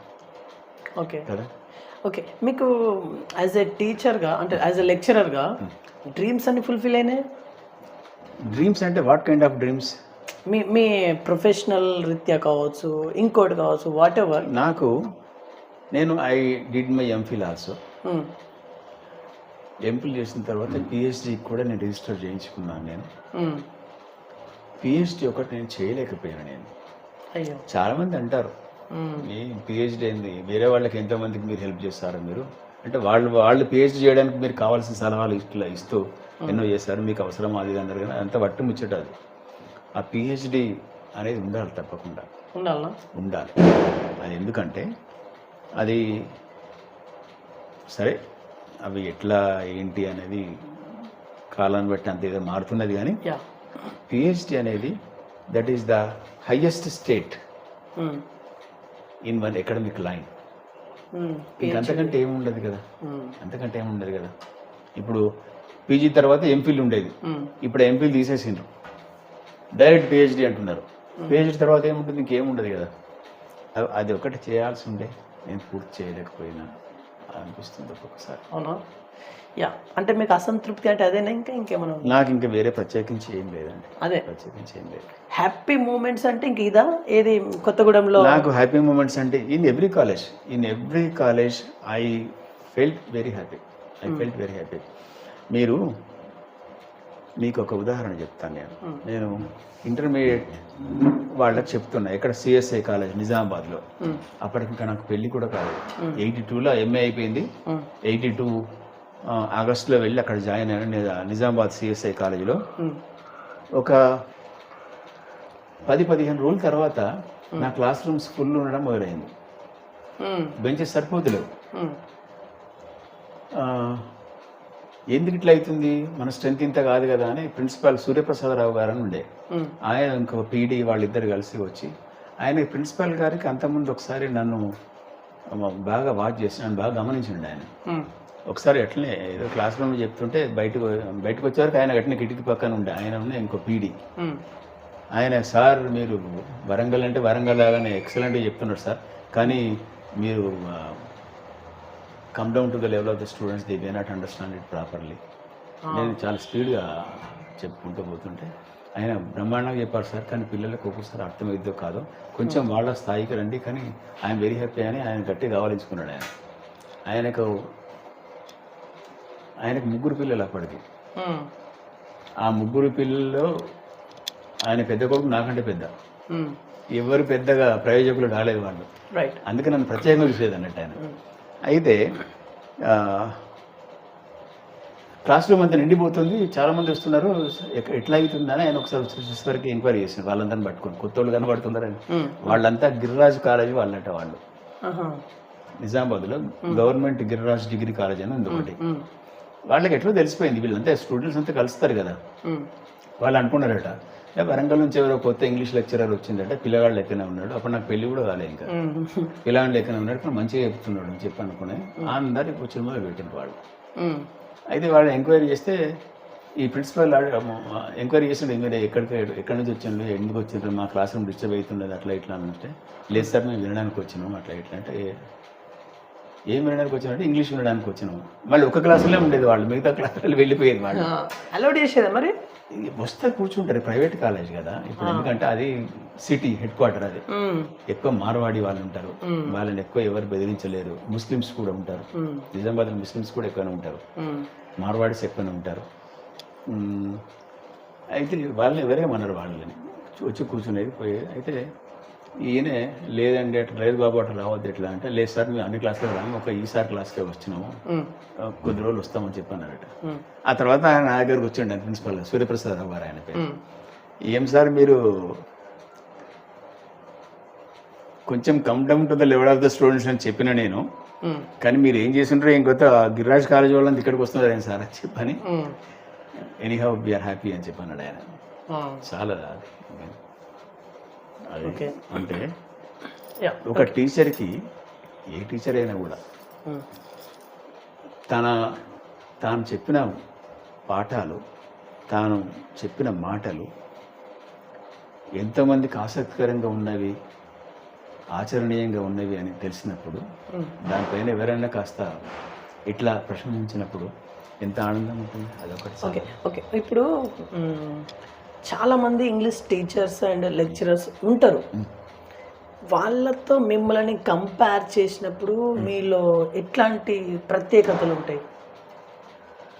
ఇక్కడ కంపారిజన్ అనేది ఉండొద్దండి, ఉండదు. ఎందుకు ఉండదంటే అంటే మీరు కొంచెం ఏదో సమ్ డిఫరెంట్ ఉంటుంది మీలో, ఏదో స్పెషాలిటీ మీలో దాగి ఉంటుంది కదా, పలానా వాళ్ళకల్లా నేను ఈ రకం వాళ్ళకన్నా నేను ఈ రకంగా ఇందులో ఈ రకంగా చెప్పగలను, ఇట్లా ట్రీట్ చేయగలను, ఇట్లా ఇట్లా ఇట్లా అంటే నేను ఎప్పుడైనా కూడా ఎక్కడ పనిచేసినా కూడా ఇట్లా నేను ఉండగలను అని చెప్పి నేను ఎప్పుడు ఫీల్ కాలేదు.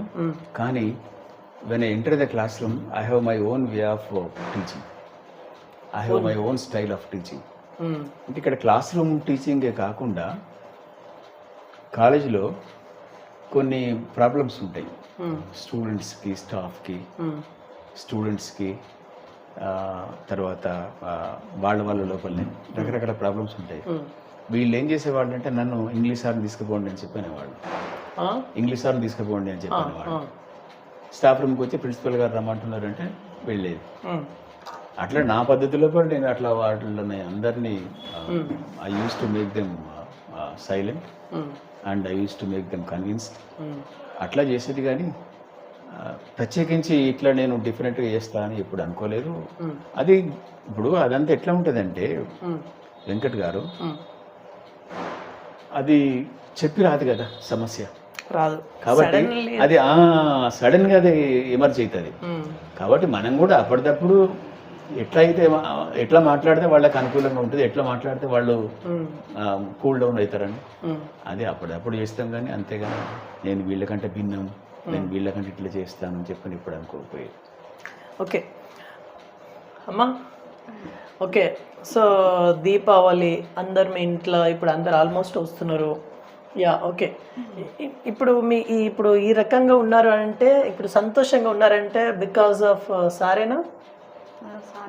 అంతే. ఓకే. పెళ్ళి ఇప్పుడు జాబర్ని పెళ్లి చేసుకున్నారు మీరు? జాబర్ కాదు, నా పెళ్ళి అయినాకనే జాబ్ వచ్చింది. అవునా? అంటే అప్పటికి నేను నిజామాబాద్లో పనిచేస్తున్నా, గవర్నమెంట్ జాబ్. పెళ్లి తర్వాతనే జాబ్? మా బాబు పుట్టినాక వచ్చింది, మా పెద్ద బాబు పుట్టినాక. అవునా? అంటే గవర్నమెంట్ జాబ్, అది గవర్నమెంట్ జాబ్.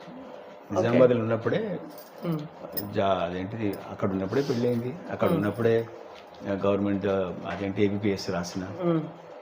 కాబట్టి సరే నా పెళ్ళి అయిన తర్వాత నేను గవర్నమెంట్ జాబ్ వచ్చిందని ఆమె అంటుంది, నేను కూడా ఓకే యు ఆర్ రైట్ అని నేను కూడా అంటాను. ఎందుకంటే లెట్ హర్ బి హ్యాపీ. మొత్తానికి ఏదైతే ఆమె సంతోషంగా ఉంటే ఇంకొంచెం మంచిగా సంతోషంగా కూరలు తయారు చేస్తుంది కదా. అవును, లేకపోతే కరెక్టే. Okay okay. ఫ్యామిలీ యాక్చువల్లీ ఇప్పటి ఫ్యామిలీస్లలో అంటే మీది 42 years జర్నీ కాబట్టి ఇప్పటి ఫ్యామిలీస్ పెళ్ళిళ్ళు అవుతున్నాయి, 1 week 2 weeksలోనే డివోర్స్ వైపు అడుగులు వేస్తూ ఉన్నారు ఇప్పటి జంటలు. మీ ఫ్యూ వర్డ్స్ ఇప్పటి జంటలు ఎందుకు ఈ రకంగా అవుతూ ఉన్నాయి? ఇప్పుడు మీదేమో 42 అంటే అమ్మో అంత ఏజ్ నాకే లేదు అసలుకే. ఓకే, ఏం చెప్తారు? ఇప్పటి జంటలు ఎందుకు ఇట్లా అవుతున్నాయి? పెళ్ళి అవుతుంది ఇప్పుడు 1 week 2 weeksలోనే డివోర్స్ వైపు వెళ్ళిన దాఖలాలు ఉన్నాయి. ఆ కేసెస్ నా దగ్గర కూడా వచ్చేసినాయి. అంటే ఇది ఎంతవరకు కరెక్టో నాకు తెలియదు, కానీ తప్పు ఎవరిది అనాలి? నాకేమనిపిస్తుంది అంటే ఒక 40 ఏళ్ల కింద కానివ్వండి, 50 ఏళ్ల కింద కానివ్వండి, పెళ్ళి అయిన తర్వాత ఈ పేరెంట్స్ అంటే అమ్మాయి వాళ్ళ పేరెంట్స్, అంటే ఇక్కడ మా ఇష్యూ అని కాదు జనరల్గా, జనరల్గా. అప్పుడు ఆ రోజులలో ఎట్లా ఉండేది అంటే పెళ్ళైన తర్వాత తల్లిదండ్రులు వాళ్ళు ఏం చెప్పేవాళ్ళు, ఇక అది నీ ఇల్లు నీ సంసారం నీ అమ్మాయికి కుటుంబం చెప్పేదా? అని అమ్మాయికి చెప్పేది, రైట్. చెప్పేది. వాళ్ళు ప్రతి దానికి కూడా అల్లుండి ఆ తర్వాత వాళ్ళని అంటే ఆ వియంకుల వాళ్ళని ఆ కుటుంబం వాళ్ళందరినీ డిఫెండ్ చేసేది. ఎప్పుడైనా తెలిసి తెలియక ఆ అమ్మాయి వెళ్ళి నాన్న నన్ను ఇట్లా అన్నారు నన్ను అట్లా అన్నారు అని చెప్పినా కూడా ఆ కూతురు వెనకేసుకు రాకపోయేవాళ్ళు. అప్పుడు లేదు బిడ్డ ఇట్లా ఉండాలి అట్లా ఉండాలని చెప్పేవాళ్ళు. సరే రోజులు గడుస్తున్న కొద్దీ వాళ్ళకు కూడా అర్థమైపోయేది జీవితం అంటే ఏంటిది, కుటుంబం అంటే ఏంటిది, బాధ్యతలు అంటే ఏంటివి వాళ్ళకు కూడా తెలిసి వచ్చేది. కాబట్టి అట్లా చక్కగా ఉండిపోయేవాళ్ళు. నాకేమనిపిస్తుంది అంటే ఇప్పటి జనరేషన్ లోపల అట్లా లేరేమో అనిపిస్తున్నది. పేరెంట్స్ ఏం చేస్తున్నారంటే, నాకు తెలిసిన సర్కిల్ లోపల కొంతమందిని గమనిస్తే నాకేం తెలుస్తుంది అంటే, ఇట్లా పెళ్ళైన తర్వాత వెంటనే నేనేమని అన్నారా వాళ్ళు ఇట్లా అంటే ఏమవుతుందంటే అట్లా అడుగుతారా ఇంట్లో? ఇట్లా అంటే నేను ఉదాహరణ చెప్తున్నాను. లేదా వాళ్ళే ఏంటి ఆ ఫ్రీడమ్, ఫుల్ ఫ్రీడమ్ కావాలి, ఆ ఫ్రీడమ్ కావాలి, ఈ ఫ్రీడమ్ కావాలి. ఫ్రీడమ్ ఇట్లా అవన్నీ ఉండాలి రైటే, కానీ కుటుంబం ముఖ్యం అక్కడ. అంటే కుటుంబం యొక్క విలువలు ముఖ్యం అక్కడ, కుటుంబ జీవనం ముఖ్యం అక్కడ. దానివల్ల రాబోయే జనరేషన్ ప్రభావితం కావద్దు అని చెప్పి అనేది, అంటే నెగటివ్గా ప్రభావితం కావద్దు అనేది అది చెప్పాలి. అది తగ్గుతుందేమో అని నాకు అనిపిస్తున్నది. అది అంటే కావచ్చు. I don't say exactly that this is the reason. అంటే వాళ్ళ యొక్క ప్రమేయం అప్పుడు ఉండకపోయేది, ఇప్పుడు వాళ్ళ యొక్క ప్రమేయం ఎక్కువ ఉంటున్నదేమో, అదొక కారణం. అంటే ఎప్పుడైతే పిల్లలు ఇద్దరు భార్యాభర్త ఇద్దరు పెళ్లి చేసుకున్న తర్వాత సరైన అవగాహన ఉండదు. సరైన అవగాహన అంటే ఒకరినొకరు గౌరవించుకోవడం, ఒకరి పట్ల ఒకరు ఆసక్తి కలిగి ఉండడం, ఇట్లాంటి చిన్న చిన్న ఇవి ఉంటాయి కదా. అప్పుడు పేరెంట్స్ ఏం చేయాలంటే ఆ పిల్లవాడి తల్లిదండ్రులు కానీ లేకుంటే ఆ అమ్మాయి తల్లిదండ్రులు కానీ వాళ్ళు they should explain what is the relationship of wife and husband, how should they behave, how should certain problems be curbed. ఇట్లాంటి చిన్న చిన్నవి వచ్చినప్పుడు ఎట్లా వాటిని ఆ సమస్యని అణిచిపెట్టుకోవాలి, ఇట్లాంటివి చెప్పడం తక్కువ అవుతుందేమో అని నాకు అనిపిస్తున్నది. అంటే చెప్పినా కూడా సరైన పద్ధతులు చెప్పట్లేదేమో అనిపిస్తున్నది. అంటే అబ్బాయి తల్లిదండ్రులు కానీ అమ్మాయి తల్లిదండ్రులు కానీ చెప్పట్లేదేమో అనిపిస్తుంది, సరైన పద్ధతులు చెప్పట్లేదేమో అనిపిస్తున్నది. అన్నిటికంటే ముఖ్యంగా once a person gets married, either male or female, either man or women, once he or she gets married, they should learn to adjust themselves with the other person. స్త్రీ కానీ పురుషుడు కానీ ఒకసారి పెళ్ళైన తర్వాత పెళ్ళంటే ఏంటి, జీవితంలో సగం, అవతలి వ్యక్తి జీవితంలో సగం. కాబట్టి వాళ్ళ యొక్క ఆలోచనలకు కూడా అనుగుణంగా అడ్జస్ట్ అయ్యి ఉండాలి అనేటువంటి అంశాన్ని మర్చిపోతుండేమో అనిపిస్తుంది నాకు. ఓకే, అంటే పెళ్ళైన తర్వాత కూడా భార్యకి ఖచ్చితంగా ఫ్రీడమ్ ఇవ్వాలి. There should be freedom. ఇప్పుడు స్వాతంత్ర్యం అనేది ఒకరు ఇచ్చేది కాదండి, అది స్త్రీలకి చాలామంది తెలియదు. స్త్రీలకి వాళ్ళకున్న స్వాతంత్ర్యం ఎవరికి లేదు, వాళ్ళకున్నంత స్వాతంత్ర్యం ఎవరికి లేదు అసలు. మనం ఏదో అనవసరంగా ఏదో వాళ్ళకి ఇది లేదు అది లేదు, ఆ స్త్రీ అంటే అబల అట్లా ఇట్లా అని ఈ రచనలు ఆ రచనలు ఈ పుస్తకాలు ఆ పుస్తకాలు ఏదో చేస్తున్నాం. కానీ నిజానికి in every field at every stage a women is more powerful than man and she is possessing more freedom than man. Okay, అది ఇప్పుడు తల్లి తన పిల్లల్ని ఎట్లా పెంచుతుంది, తన ఆలోచనకు అనుగుణంగానే పెంచుతుంది కదా. అవును. మధ్యలో భర్త కానీ లేక అత్త కానీ మామ కానీ లేకుంటే ఆమె తల్లి కానీ ఆమె తండ్రి కానీ గట్టగా బిడ్డ అని చెప్పంటే కూడా వినది. నా కొడుకు నా ఇష్టం, నేను ఇట్ని పెంచుకుంటా అంటది. మైండ్లో ఒక ఐడియా ఉంటుంది, వాడిని లేక ఆ పాపను కొడుకున్న బిడ్డను ఎట్లా తీర్చిదిద్దుతుంది. తనకు అనుగుణంగా, తన ఆలోచనలకు అనుగుణంగా భోజనం పెడుతుంది, తన ఆలోచనలకు అనుగుణంగా దుస్తులు వేస్తుంది, తన ఆలోచనలకు అనుగుణంగా వాళ్ళకి దూడము, అది కూడా తన ఆలోచన అంతే కదా. అంత ఫ్రీడమ్ ఇంకెవరికైనా ఉంటుందా? చదువులో కూడా వాడిని ఎట్లా తయారు చేయాలనేది ఆలోచన పురుషుడి కంటే స్త్రీకే ఎక్కువ ఉంటుంది. ఆమె ఎక్కువ స్వాతంత్ర్యం తీసుకుంటుంది, అంటే ఆమె ఎక్కువ చనువు తీసుకుంటుంది, ఆమె అన్ని చేస్తుంది. ఇక్కడ ఏమైతుందంటే చిన్న చిన్న అంశాలే వీళ్ళని చెడగొడుతున్నాయి. ఎందుకు ఇట్లా వీళ్ళు ఇట్లా డైవర్స్ తీసుకుంటున్నారు అంటే చిన్న చిన్న అంశాల కాడనే ఎక్కడో దాన్ని పెద్ద they are getting the things magnified. ఏదో భూతద్దం కింద పెట్టి చూసుకోవడం, చిన్నదే ఏముండదు అందులో, అంతే తప్పించి ఏం లేదు. Okay ma'am, last and final question. ఈరోజు దీపావళి కాబట్టి యా, క్రాకర్స్ మీరు కాల్స్తారా? ఫైనల్లీ ఏం చెప్తారు మీరు? కాకర్స్, చిచ్చుబుడ్లు, కాకర పుల్లలు అవి అన్నీ కాలుస్తాం. అన్నీ కలుస్తారా? Okay ya sir, finally last and finally interview ముగించే ముందు యా మీరు కూడా క్రాకర్స్ కాల్చే ఆ ప్రోగ్రాంలో పాల్పంచుకుంటారా? తప్పకుండా అండి. యా, ఫైనల్లీ మీరు ఇచ్చే మెసేజ్ అనే పెద్ద మాట మాట్లాడకున్నా ఇంగ్లీష్ అనేది ఈ రోజు లోపల it's very clear. It has become a global language.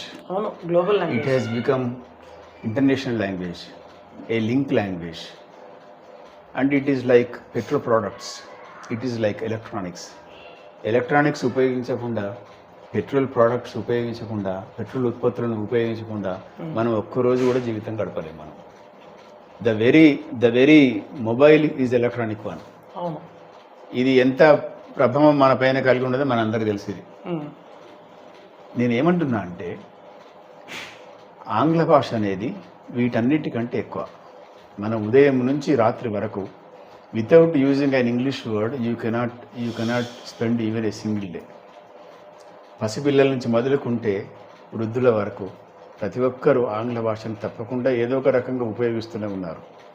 జీవితం లోపల మీరు ఏది సాధించాలన్నా కూడా, ఒక మంచి ఉద్యోగం కావాలన్నా, ఒక మంచి బిజినెస్ లోపల స్థిరపడాలన్నా, ఒక మంచి ఇండస్ట్రియలిస్ట్గా, పారిశ్రామికవేత్తగా స్థిరపడాలన్నా, ఒక మంచి పొలిటికల్ లీడర్గా స్థిరపడాలన్నా, మీరు you take any profession, for any profession you will certainly depend upon English.